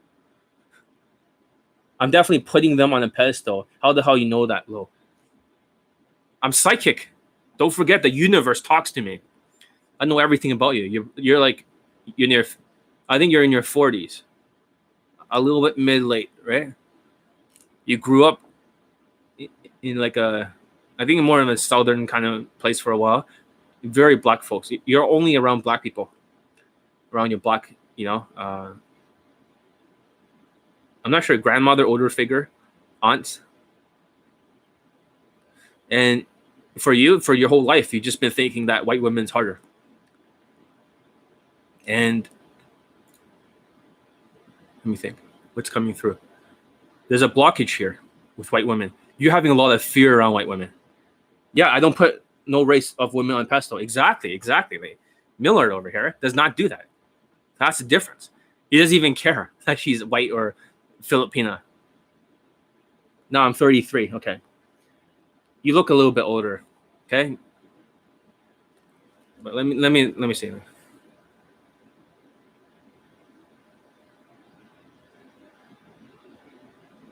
Something's not coming through. But I do feel something from you. I do think you have a lot of fear around white women too, not just like on the pedestal. A lot of cortisol. I'm having a feeling of excessive cortisol. Am I right?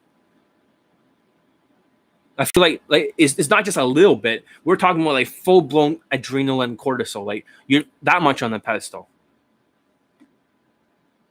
Like I can feel it back here from you. You really, really almost laughing about it, kind of like, like, shit, John's so right. That's what you're feeling right now. Feel like, holy shit, how does now you're getting scared? Like, how does he know that? But let's see here. Louisiana, I'm not sure, but you used to live in like a very white neighborhoods, but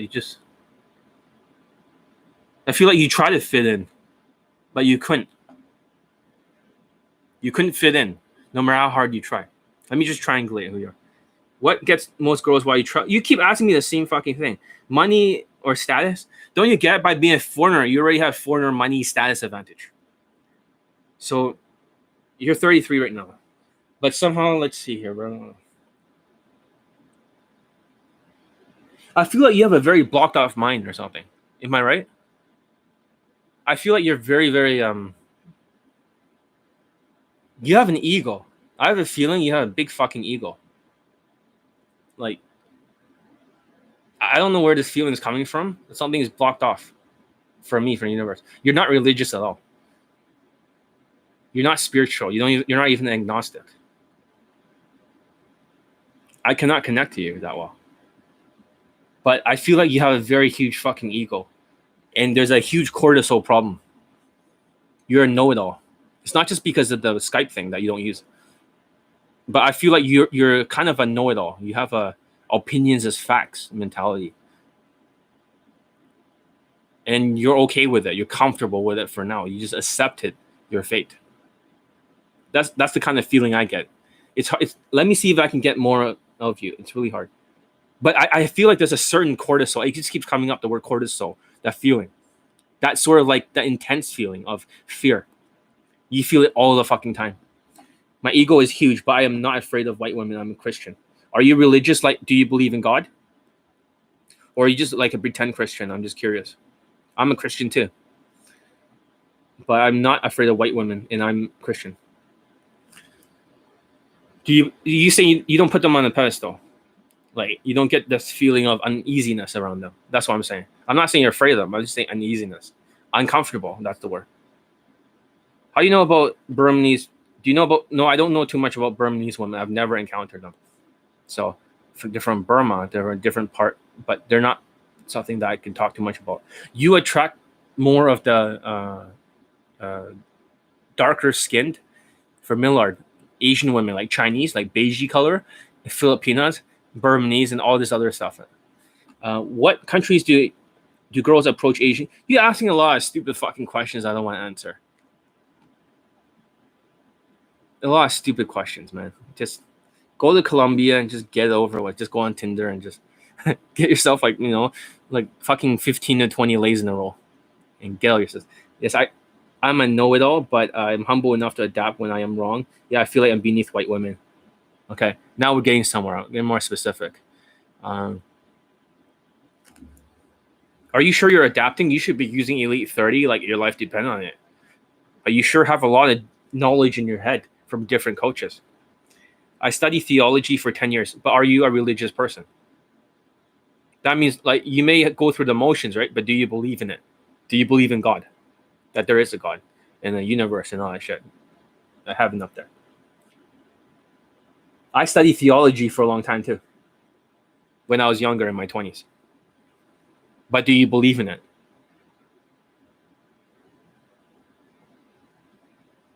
Or is there something blocking you? No, it's 175. 175. I have a feeling there's something just, I don't know what's causing it, but there's something that is like, I feel like there's a disconnect. Even though you go through the motions, you do it like you believe in this, like you study this stuff, but I feel like there's a real disconnect. I feel like even though you believe it, you don't fully believe in it. You don't fully buy into it. I just have that feeling. There's something there. A very strong feeling. Something caused it. I'm not sure. Was there some kind of like trauma or something that you've been through that made you not believe 100%? Was there an activating event? I have a feeling. Maybe it's not activating, but there's something. I feel like there's something that's like blocking off from 100% believing it in religion, in Christianity, in Jesus. There is something. What am I looking at here? What is the universe telling me? That's what I want to know. Yes, I'm convinced that the God of the Bible exists. Okay? I am convinced that God of the Bible exists. And you're a very spiritual person. So, okay. But somehow I still feel a disconnect. That's all I'm saying. I don't know what it is. Is there like a disconnect, or you just completely 100% believe? Because I cannot connect with you. I feel like there's something off. Like there's some kind of mental blockage, emotional blockage, a spiritual blockage, something like that. If you're convinced, okay, then maybe I'm wrong. But I don't know. I just strongly feel like there's something like not going up there to the universe. But if that's the case, okay, then you should be using my products, because this is heaven's game. The naturals for Elite 30. Because it's about procreation. You understand that? It's about procreation. That's all. That's what they want to teach the Asians and other people. Elite 30 is a procreation tool. It's a human tool. But remember, my dad used to be like, going to church and stuff, but he didn't believe in the religion. And you're convinced, right? That God. No, but you're saying that you're convinced that God exists, right? But do you actually accept Him in your heart? Do you pray? Do you believe He's helping you? Like, that's the question I want to ask. That's what I want to know. You're convinced that the God of the Bible exists. A lot of people think He exists, but they may not necessarily be connected. That's what I feel. Like, I feel like there's still a blockage. I really, if I strongly feel something like this, it's probably true.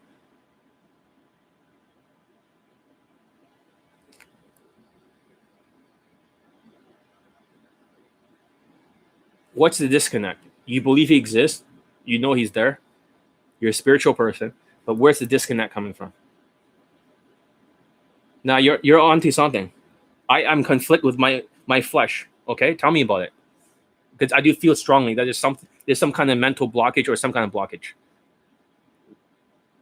They're telling me that right now. Can you please explain? I'm willing to listen, even though it may take some time. Like there's it's not like a whole conflict like 100%, but there's like a 35% conflict. You know what I mean? Right there, 35%. But it's really strong. It's like a big dark boulder that's in your mind, that's stopping you. Something conflicted, like some kind of belief, something like that. I can feel it. I know. You know exactly what I'm talking about. It's just that piece. You believe everything, but it's just not flowing. It's just like a little, like a tumor that's fucking stopping everything from really fully letting it. What is it?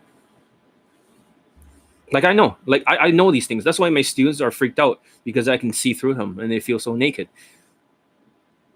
This is not some code read. I know it. This is how I can read people very well. I have this weird ability. Like, if you put people around me, I know when they're gonna, screw me over, or I know when they're gonna be like, when there's a gut feeling. I know that stuff, and I know, like, there's something. There's some kind of mental blockage here. It's very strong. The disconnect is that I'm tired of studying the Word of God. I want to fuck women. That's really it. There it is. There it is. Now we're getting to the truth here. Now the truth comes out. I see. So there was a Bible chapter called the Two Sons or something, the Good Son or whatever. There was once upon a time, there was a son that did a lot of good things, and one did very bad things. One of them left the family. He got drunk. He banged a lot of hookers and shit like that. I'm not saying that you should do that, or do I condone that shit. But he did all these bad things. But the son that was still with his father, plowing the field, taking care of the family. And when the other son came back, okay, the second one,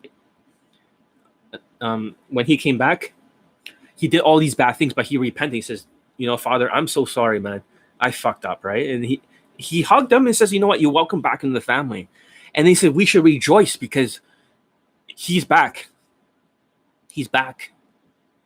And so what's happening is that the other son says, listen, I've been with you this entire time, man. I haven't done any bad shit in my life. Why the fuck is the other guy? Why are you forgiving him? And he says, listen, son. So the Bible verse, what you should learn from that lesson is that because he repented, because he did something bad, God is allowed with free will, allow you to actually fuck women if you want to. You understand that? Even though the prodigal son, I'm fascinated with the art of game, but it conflicts my conscience. Exactly. I know. I'm very psychic. So I'm trying to tell you this story. You see, by you not going out there, here's the lesson, and doing this stuff, you can be forgiven by God for anything if you repent. If you repent, means you're really sorry, you'll never do it again. But you need to get out of your system like the second son. Then you could be forgiven later on. You understand that? God is more happy if you actually do something like this, go with the day game stuff, and then get it out of your system. You come back and you say you're sorry. Then you're not doing that because you harbor all this bitterness in your heart. Reva sounds like he has sung in a pasture. Yeah, so I'm not really sure about that, but like I said, I know that. This is what's fucking up your vibe. This is what's cock blocking you in day game because of the thinking patterns, because of the religion. That's the blockage that I'm feeling from the spirituality. You understand that? I know this should not be like a psychic reading. And like I said, I can freak out a lot of students. The students always ask me for advice. One student, asked me, what should the universe, right? What should I be doing? Right? What should I be? Somebody's texting me. Hold on. Okay. Yeah. I was like, okay.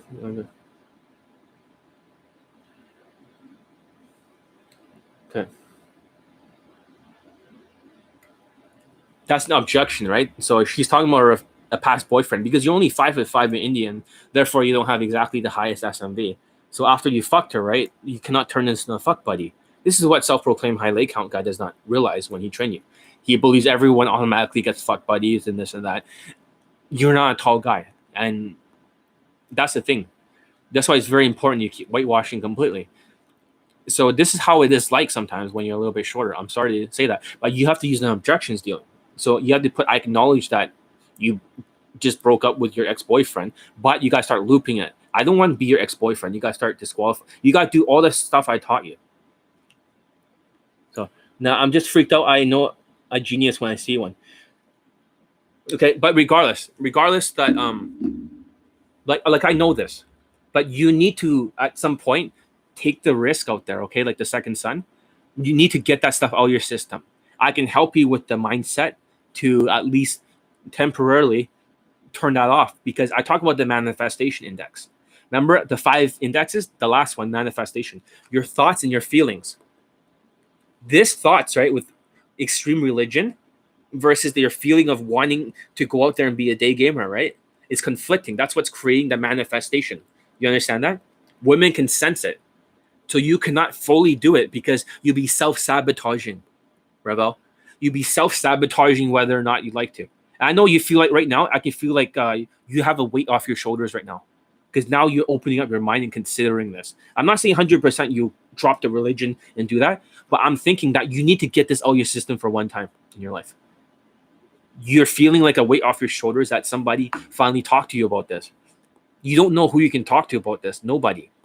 You always think Johnny Elite wants to talk to you on Skype so he can upsell you on some other program. I'm not going to upsell you on shit, nor do I want you on Skype. But if you want to be there, you be talking to Psychic John that knows so much about you. But I feel like this, some parts of that tumor, that blockage is starting to let go. Not all of it. At least 10% of it, maybe 11%. You're feeling like shit. Maybe you could do this because you had this environmental exposure. Does that make sense? You had this environmental exposure. So, 1 second.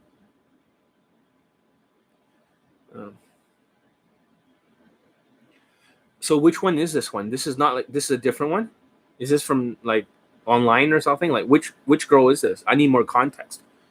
So this is like elite access. So you're making big sense. Exactly. So whenever the universe talks to you, the things I'm telling you, kind of like the blockage in the tumor concept, everyone has a different picture. You understand that? In my psychic vision.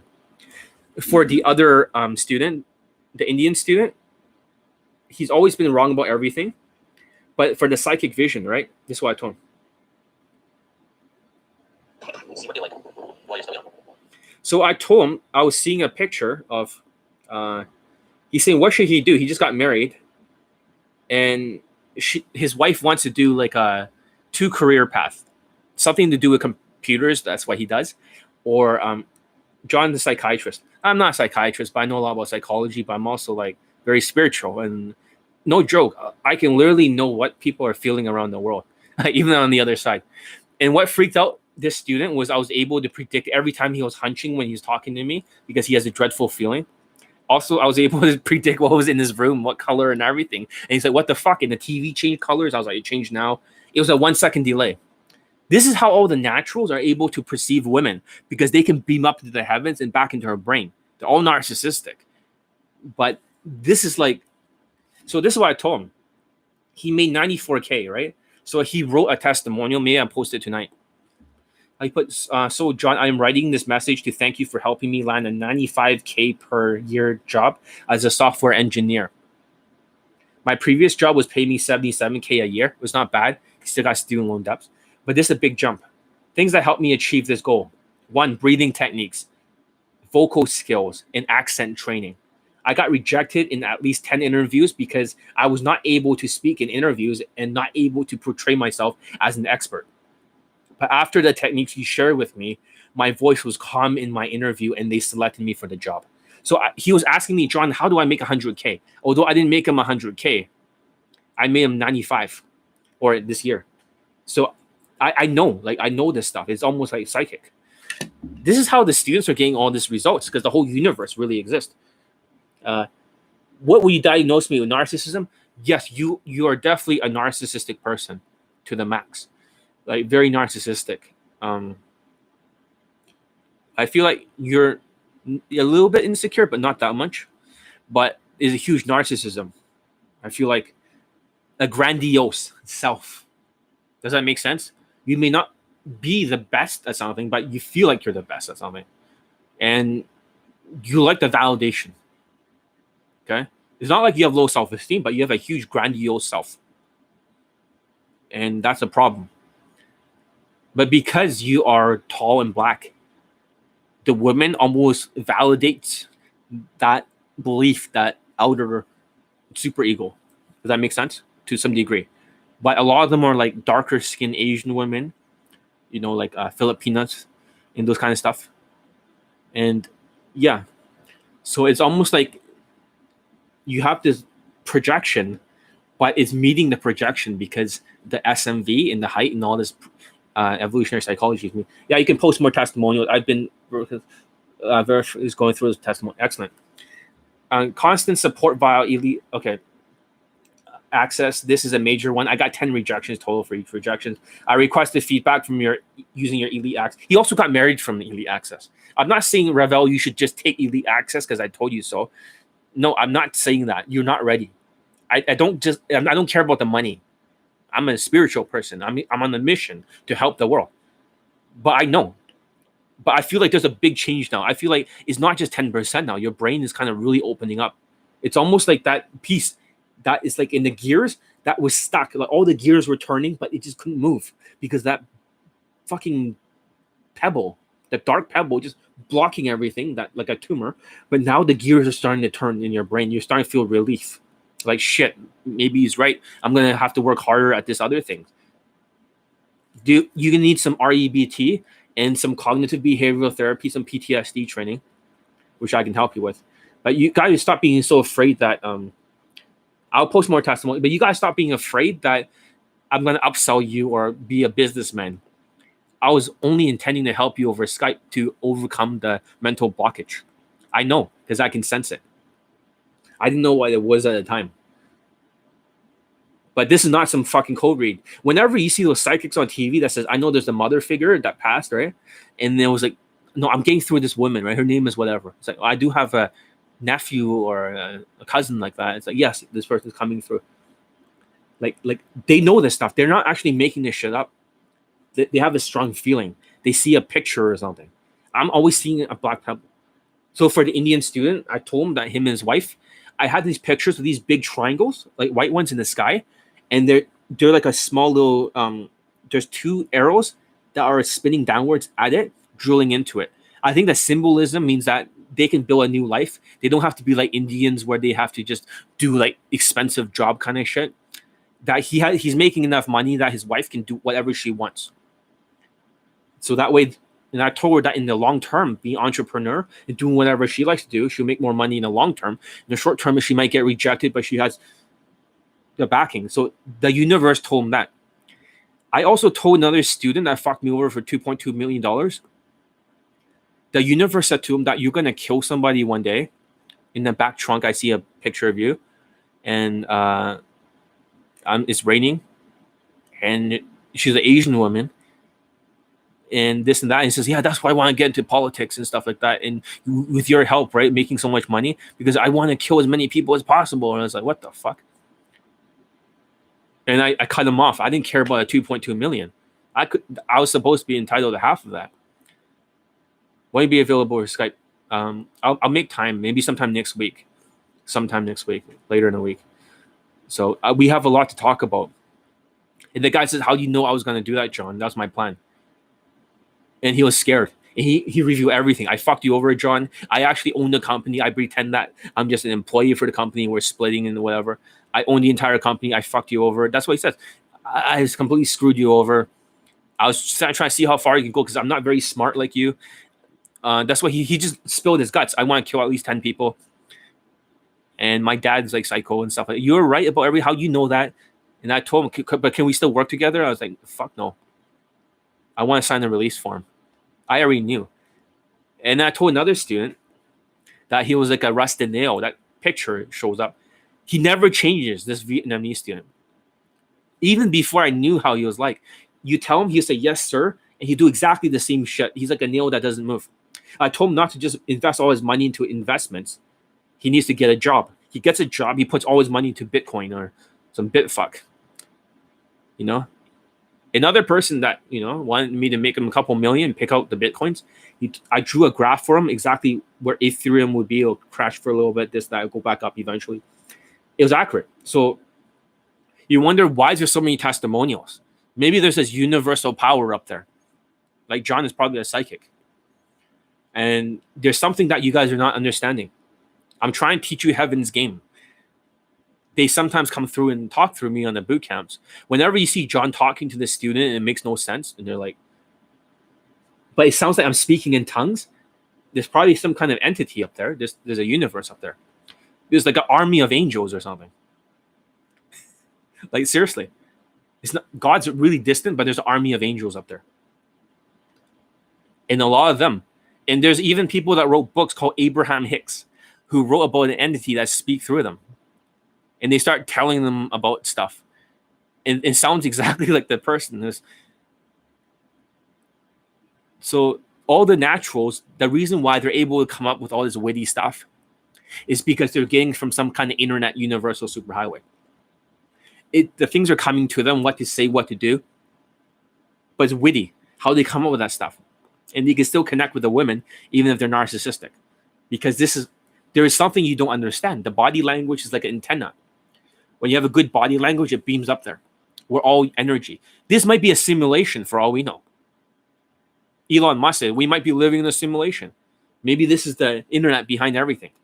Like I know like about the students. I know. Once I talk to them, I talked to another Filipino guy. I told him everything. Your mother is the one that's overbearing. He's like, how do you know that? She is completely in control. She's like, what the fuck? So your connection and message from the universe, you can see things in the future for real.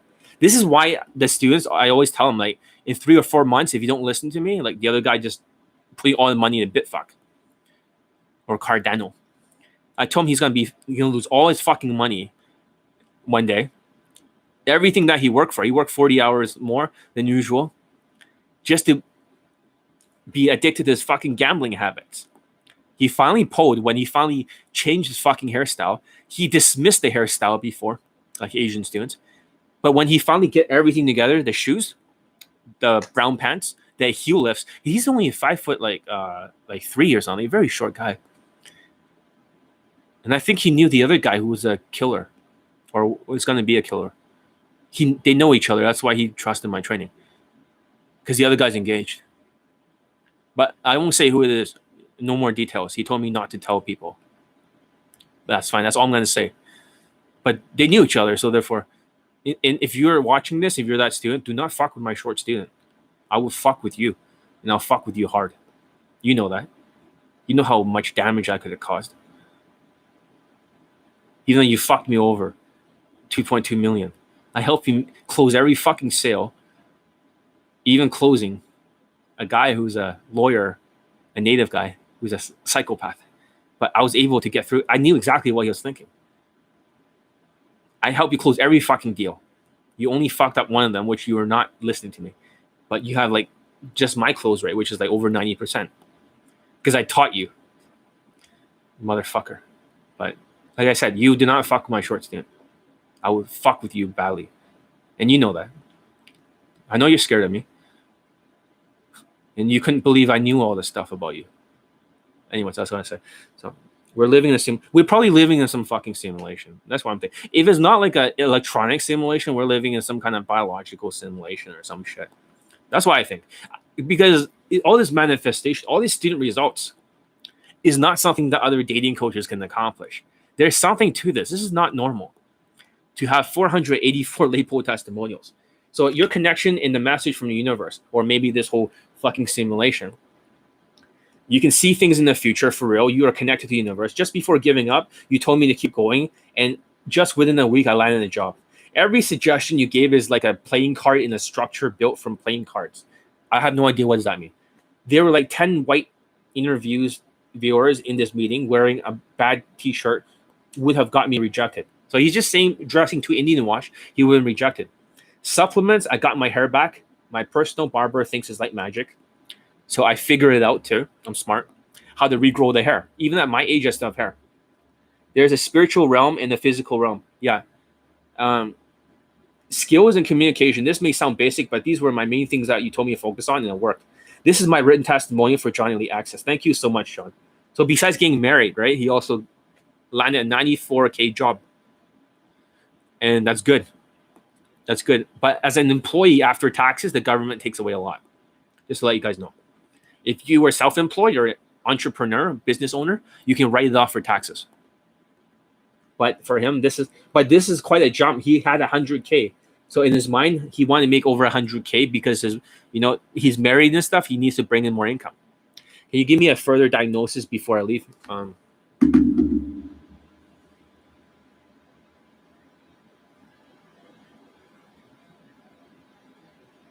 You're actually smarter than you look. You're very observant. That's one thing I've noticed about you. You pretend to be that tall, dumb black guy with the big dick and like muscles. But you are a bit of a, I wouldn't say a nerd, but you definitely have an intelligent side. You want the world to not see it. You definitely have I'm not sure what it is, but at some point, maybe you blocked it off. I'm not saying you grew up super smart, but you are probably a lot smarter than you realize. You probably, like, you have a higher IQ than other black people. On top of that, you're not utilizing all of it, but you know it's there. But you know it conflicts with your image that you want to portray, your ego. Am I right? I feel like there's a really smart side. There's like a little bit of Elon Musk in you, but you just don't want the world to know. You know what I'm talking about. Maybe you grew up smart. Maybe you're straight. I don't know what it is, but there's something in your past that maybe you read. I don't know what it is. You are a lot smarter than you look. You just act dumb on purpose.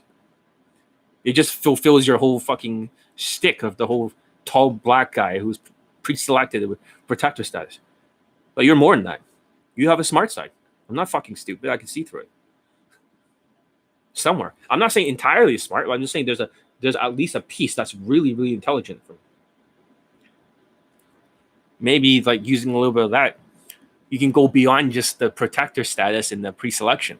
You can use that to build a lifestyle, make more money, a little bit more, and to use that money towards a lifestyle. You see what I mean? You can get more that way. Mathematics. Okay, you're a mathematics guy. I know. Okay, do you do mathematics as a job? Are you a statistician, or are you like some kind of? Is this a job-related thing? But there is something really intelligent about that.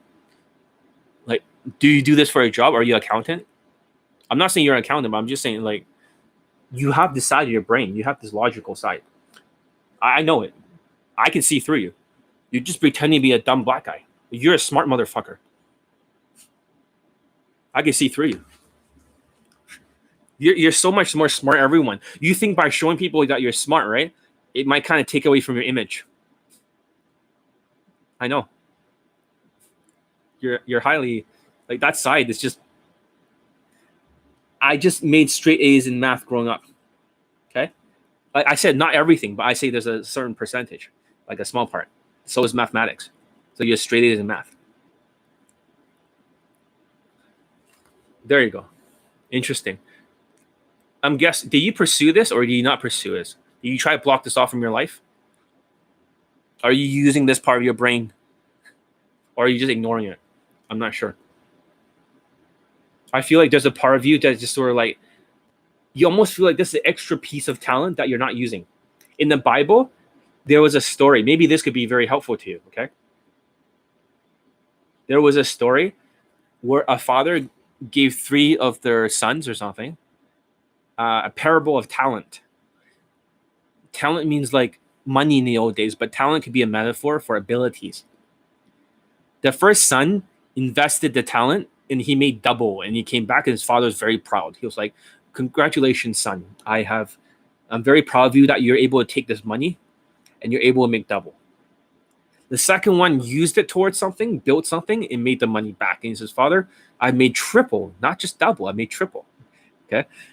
And it's like, great. And the third son, okay, this motherfucker, this Bencho, he did not do anything with it. He says, "Father, when you're gone, I buried the talents of silver, so that way nobody could touch it." And he says, "You dumb motherfucker." He didn't say this words in the Bible, but you dumbass, right? Here you could have taken these abilities or your talents and made something out of it, but instead you hit it into the ground. I'm very disappointed in you. So what's the moral of the story? You are not utilizing your talents. This is why I told the other guy's wife that she should be following her dreams, no longer just doing whatever like Indian parents want to make more money. They should follow their heart because she has a way of, a path and a little bit of a cushion because of the husband that I taught to make 95K. But for you, you're not using your talents as much as you should. Does that make sense? I feel like part of you, you know what I mean? Because it conflicts with your image. I wish you use a little bit more of that smartness, because that mathematics can help you calculate things as an entrepreneur for your lifestyle, your expenses, your gross, all this stuff. There's a lot of utilizations of mathematics, but you're not using it as much as you should. I feel like you're using it a little bit, but not that much, because you got to get over yourself, your image. And I'm not sure if you think people will judge you if you're good at something, that they'll think you're a nerd, and that does not seem cool. But these days, people like Elon Musk and stuff are cool because they're nerdy as shit, but they're changing the world. You got to use your talents. Does that make sense? Your parable of talents. Think about it for a second. Are you really utilizing your gifts? Everyone has been, for God, everyone has gifts. My gift is to teach DAYGAME. Okay? That's my gift. God-given ability. When your ability exceeds anyone else in the world, and you are a straight A student. But if you're not using your abilities, we only have one life. When God gives you these abilities, you don't use it, you throw it in the trash. It is not a good thing. Hope that makes sense. Like I think that's kind of making sense, but you're kind of resisting against the concept because it brings out a lot of internal conflict. because we always have a need to be like the law of expectations. Whatever your image is, you have to be consistent. The law of consistency in psychology. You want to be consistent with that image, but it conflicts with who you are. Anyways, that's all I gotta say about that. Keep that in mind. Maybe there's some use for it. If there's a talent goes beyond skill. Talent goes beyond skill. Skill is something you can learn. Talent is something that you possess. Ever since I was gaming elite, I already had more fucking boot camp late testimonials than most people had. Like more than them. That was a God-given talent. And I went with it. I went with my talent. So skills is teachable, and I teach my students through yelling at them. But talent is something that's God-given. Never, ever neglect your talents. Ever. You got to follow that inner voice. Everyone gets a little bit here. You get a little bit of this. You get a little bit of that. You're tall and black. You get a little bit more penis, right? They're going to treat you like shit. This and that, right? Blah, blah, blah. Everyone gets a little bit of something. But if you're lucky enough to get a talent, you should nurture it. You should water it. You should make it grow, even small plants. Even if you don't use it completely in your whole life, you should let it grow as small crops. Hope that makes sense. That's all I want to say for today. But yeah, now you guys know I'm very, very psychic. Like, I know. Like, you guys. Like, I can see through everyone, literally. That's the weird thing. If you really want to know if somebody's going to be, like, dangerous or screw you over, just say, John, can you interview this person and if he's good for my company? Like, I don't know. I'll just look at them for a second. I can read through them. And on Skype the other day, like, another Filipino, old student from years ago, finally used up his Skype. And I was able to tell him everything about him and what he feels like. He cannot connect. He has no emotions. He has a psychopath mother. I told him everything, and he's just like, shit. Like, I just told him everything. You're emotional. Your head tilts to the side. This and that. This is happening. I know. John knows. It's not like I don't know. You think I don't know, but I always know. And that's a scary thing. Like, that's a scary thing. I even knew the other guy was like, there's some kind of blockage in the spirituality. I can sense it because I can connect that well. Like, I know these things. Like, I know. It's like, you can't fucking fool me. It's not just about being like smart or whatever. I mean, that's great. But there's also a spiritual intelligence too. Like, I'm a very spiritual person. I know what's on the other side. So even the other people ask me, hey, is there any ghosts around me and this and that? Yeah, your relative. I even drew out the Indian guy's relative and stuff like, this guy's really concerned about you. I drew a picture and he showed me his picture of his uncle. And they look exactly the same kind of eyes and stuff, the same glasses, the same hair. He said, what the fuck?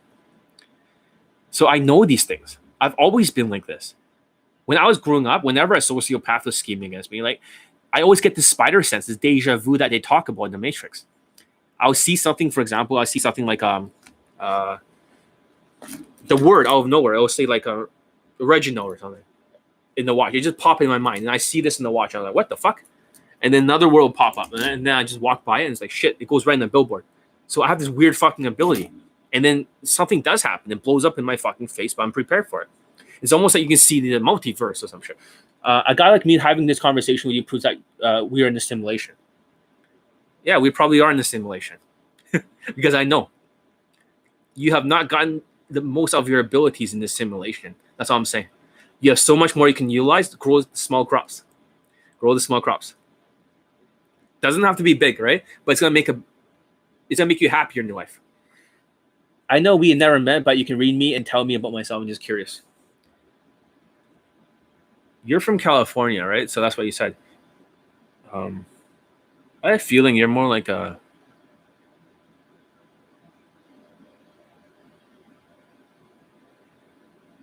Let me try to get through.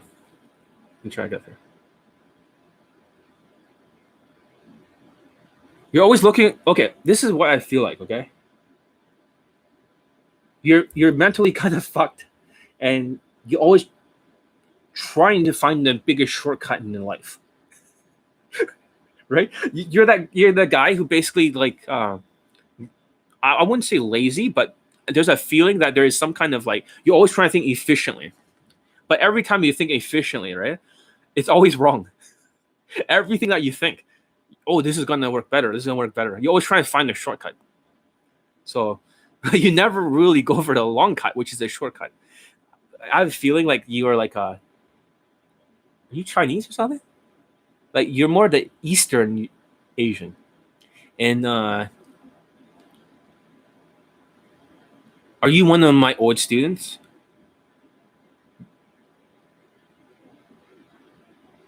I know we never met, right? But maybe not one of my old students, but I don't know. But I have a feeling that, you're Mr. Shortcut guy. I have a feeling, not super shortcut, but you always efficiency shortcut. You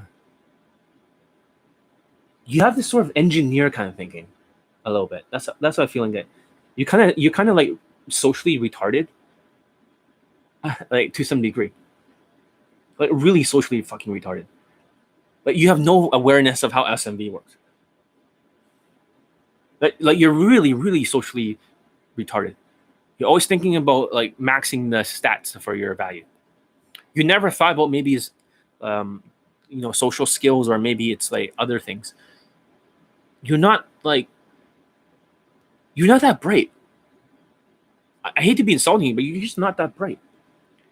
You're confused about everything in life. You're extremely fucking confused. You're just like, I don't get it, but I get what John's saying. It makes sense to me. Right? Like, I know.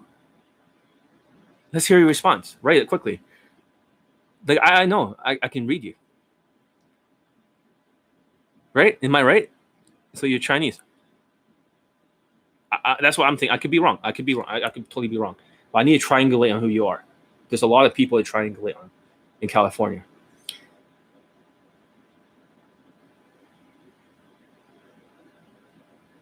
And like he said, you're not very good looking. But really not that good looking. Like you're really massively fucking like it's almost like a pussy dryer, your physical appearance. So that's why you're into status maxing.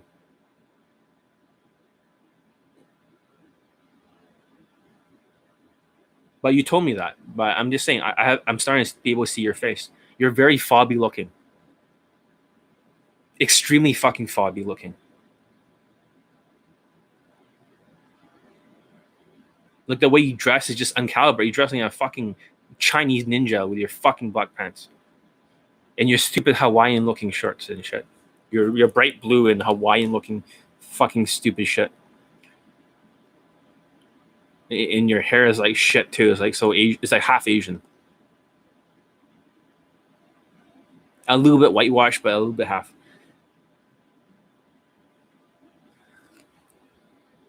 And let's see.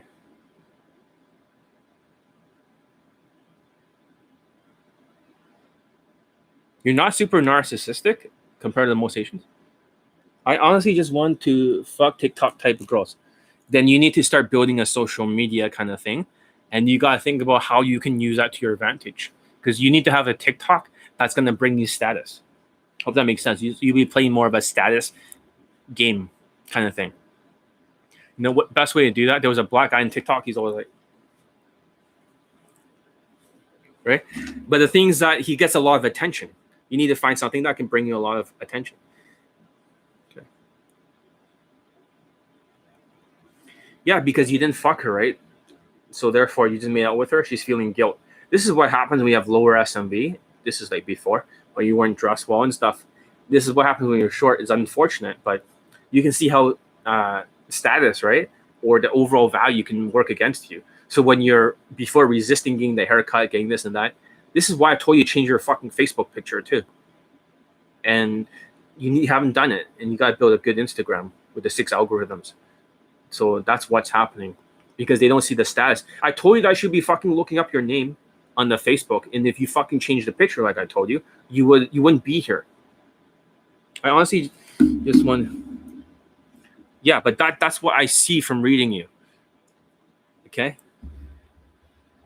I have a feeling you wear like stupid fucking white sneakers or some colorful and then white on the bottom sneakers. You know, like this fucking Converse shit. In fucking California, you think you're fashionable, but you're a fucking roadkill. Joe Montana. Stop wearing that weird shit. You think you're fashionable. You're fucking delusional. You're fucking delusional. This is going past 2 hours. I should stop this now. And next time I'll be talking about the Asian SMV in more detail. I hope you guys learn a lot from this video. Give it a thumbs up if you guys learned something. And for the student or potential student who cannot reach me somehow on the Facebook, right? Send me a message, and that way I'll be able to see. Let me see if I can find you on this notification. If there's anyone new for the message. Message request. No, I don't see anyone new here. Let's see.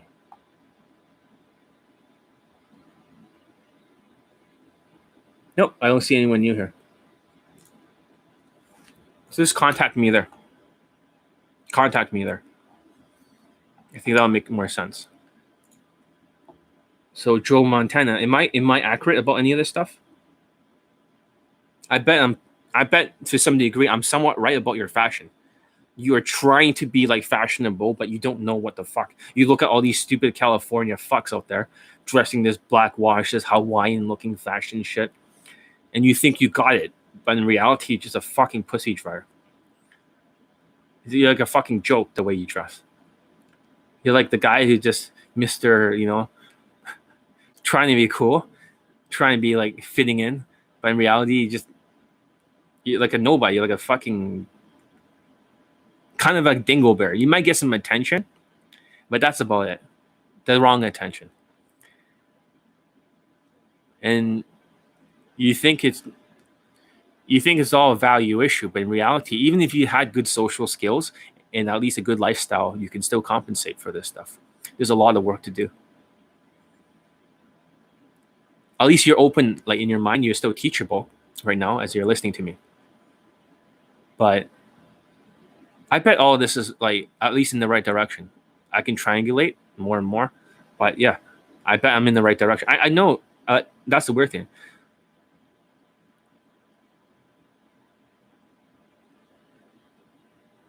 Let's see. I'll just wait for your response, but eventually I have to stop this video. Hope you guys learned something, because I have students I have to be teaching too. So, yeah. Are you seeing how all of this stuff is playing together?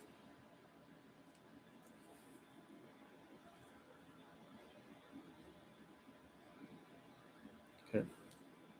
Something like home.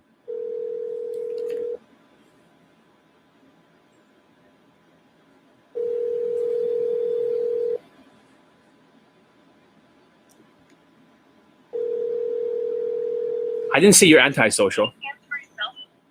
Hello? Yo, what's up? So, are you free to talk right now? Yeah. I'm on YouTube Live right now, right? But basically, don't say any identifiable information. Okay. Okay. So basically, what I'm saying is that oh yeah, you were one self-proclaimed highly accountant guy student, right? Yes. You didn't get any results, right? No, I did not. All right, cool.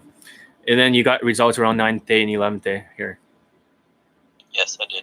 All right, so basically what's happening is that the reason why some of these women are unmatching is because you need to get your social media handled. I teach you the 6 algorithms, but you can see how if you don't do something that I tell you the same day, it can cockblock you.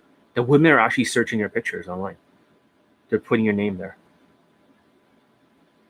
They're looking at your old pictures when you used to be chubby and stuff like that. And no goatee, no like bad hair, everything. Okay. They're getting turned off. Yes. They don't see your new fashion. That's why I told you to put the new fashion, all this stuff there. Okay. You never ever disobey like anything I say and procrastinate, because time is of the essence. It's like a battle. Within a day, anything could be lost. Just like Biden, right? The airport and shit. All that stuff could happen in one day. And Yes. when you're starting university again over there, I won't say your location. Right? I won't say your location, but somebody else may be similar here. He's talking. But the thing is that the thing is that status matters, and sometimes when you're not tall and your lower SMV. Yes. If I was ugly, I was just joking about that. I'm not saying you look like Jack. I didn't say to another guy, you don't look like Jackie Chan, but you're just not. I feel like you're half fobby looking. That's what I'm thinking. I'm not saying you're super ugly, but you're half fobby looking. Not to another guy, he's just like trying to say, read me, right? Like a psychic. He might be like, you might run into each other. No, he's joking. But anyways, as I was saying, that's what I want to say. I know you're going through all this other stuff, but you can see that height does matter, and race does matter a lot. You got to start doing some repair work. So tomorrow, since you used up your 2 questions, right? Tomorrow we have to focus a lot on the social media repair work. Okay. Okay, like a lot of it. So.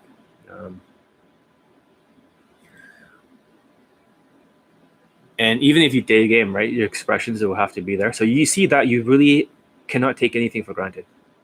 So anything you want to say to the other people that you just trained under me, I remember you were on YouTube Live or something, and I say, contact me and train with me. And like, okay, I'm not sure, but is there anything you want to tell them? Like, it's up to you. It's optional. You don't feel comfortable, you don't have to, but if you want to, then it'll be helpful. What do you think? Yeah, Speak your mind. With other dating coaches, I didn't get any results. You're the only dating coach I got results with. Okay. And so quickly too. In under 2 weeks, I got 2 ladies. So yeah. All right. When cool. I couldn't do that with other coaches. Where do you train before? Like, where do you first train? I first trained with RSD. Which coach? Owen. Owen Cook, that ginger fuck. Yes. Tell us about the training. It was a complete joke. We had 12 students and only 3 instructors when it's supposed to be a 3-to-1 student to instructor ratio. Mm-hmm. And Tyler took 6 of the students, and he didn't really give much instruction or direction. He was just telling the people to approach. He would be late every day to the boot camp with no reason or anything. And yeah, most of the time he would be doing his own thing. He wouldn't even be watching the students approach or anything or giving them feedback. And then I talked to all the students after the boot camp. Not one person said it was worth it or they would do it again or anything like that. All right.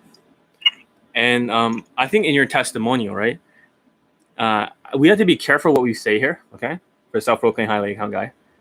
I think you choose your words carefully because we want to be accurate. Like, you didn't get any results. Yes or no? I just want to know yes or no. Did you get any results from his training by being 5'5" in India? No. Okay. To be accurate again, were you upsold afterwards the 8-month mentorship that they keep talking about? Have you been 6 months. Have you been upsold for like 6 months? That's the question. Yes. Okay. How much at the time accurately did it cost for the upsell? And you had to take exactly 6 months? Yes. It was about $1,500 a month. Okay. So if we do the math, right? I'm going to get a calculator.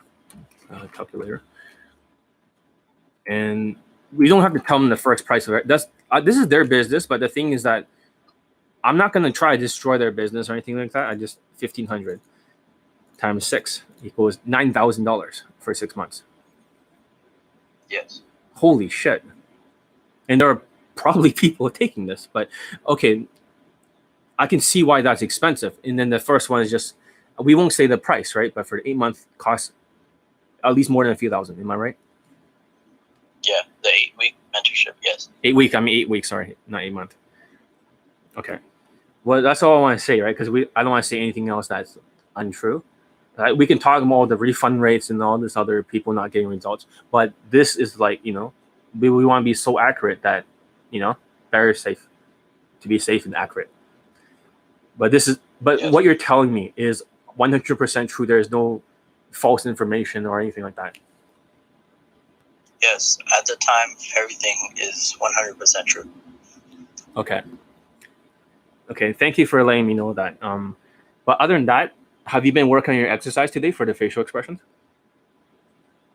Yes. What have you noticed? I'm more loose with my jaw Mhm. and my facial features. Or are you congruent, accurate, or not quite there Yes, yet? yes, I'm getting there. Okay. Still practicing. Don't forget, I also say like is how far you move your face. It's not just like being like a blackwash person where you kind of like just moving your face for the sake of moving it, right? Expression. There are exactly like centimeters you need to move it. Like your eyebrows need to be 2 centimeters at times, 3 centimeters, right angles, right? Yes. Were you able to move it more than 1 centimeter, or are you kind of stuck at that? I'm kind of stuck there. Okay, so you have to be like Jim Carreying a little bit. You cannot be afraid of it. Sometimes the more you push it, the more you get closer to the actual accuracy. So if you're aiming for 3, you might land on 2 or 1.5. Does that make sense? Yes. When you start to get the right facial expressions at the right time and the right congruency, it almost looks natural. That's the name of the game. And this takes practice. It's not like it happens overnight. This is why I want you to do takes after takes and observing the mistakes. Okay. If you cannot see the full congruency, for example, a shock or something, if all the expressions, let's say, for example, if a student has autism, they can only see 2 expressions, which is one of them happy or the other one's like just distressed, right? If they all look like either one or the other, right, it's not a good thing. They have to be accurate. So you got to break it down into pieces. So, for example, one of them might be, they call indicators of eyebrows. So for one of my other students, he could not read his mistakes. But if we broke down the speed of how he's speaking, his eyebrows, how far it is, right? How natural it sounds. I was able to give him an overall score. You need to break down all this stuff. Maybe right now we'll discuss it later into scores. The eyebrows, how much is the score? How much is the mouth, right? Lower part of the mouth. How congruent. And if I were to mark each of them, right? I could literally give you a score for all of them. If you can't see the whole thing. The indicators are important. Go look for the indicators. How close is it to the expression chart? If you're marking a piece at a time, like your eyebrows, right? If you were scoring out of 10, maybe your eyebrows are just like not fully at that angle. So you give yourself like a 2 or 3 out of 10. You see what I mean? Okay. And maybe the mouth is just not fully open as much. You just open 1 centimeter. You see that? Because it's not congruent. Yes. Congruency is king. Yes. And when I show you that video of the other person, like you know the other person that had no expression, that movie or whatever, it's like, oh, hi, Mark. Oh, no. Yes. That guy is just like incongruent because nothing is on point. The expressions, even though he's trying to express himself, he's like self-proclaimed highly account guy, no facial expressions, and Todd Valentine barely moving his face and tonality. Exactly. Some people say it's very Asperger's like. That's how they move their face. They're monotone and very so try to get that right. And sometimes when you get the right facial expressions, does your state of mind change to match the emotion? Yes. So the words will change. You see that? If you're monotone, the tonality should change because the outside in. They always RSD says inside out. But if you can change the outside, it becomes like a remote controller. If you can get that exact congruency, the words should technically change into the right speed and the right tonality. Okay. So look it over. Look at those indicators. If the tonality does not change, then that's the problem. Because you're emotionally a little bit disconnected. You see what I mean? Yes, I see it. Like the outside is not matching the state, is not matching what you're saying. Yes. And I had a student yesterday I was talking to on the Skype. He was I think a 5'3" Filipino student. He could not change, like the state did not change, which is very strange. He moved the body and stuff, but he didn't feel anything.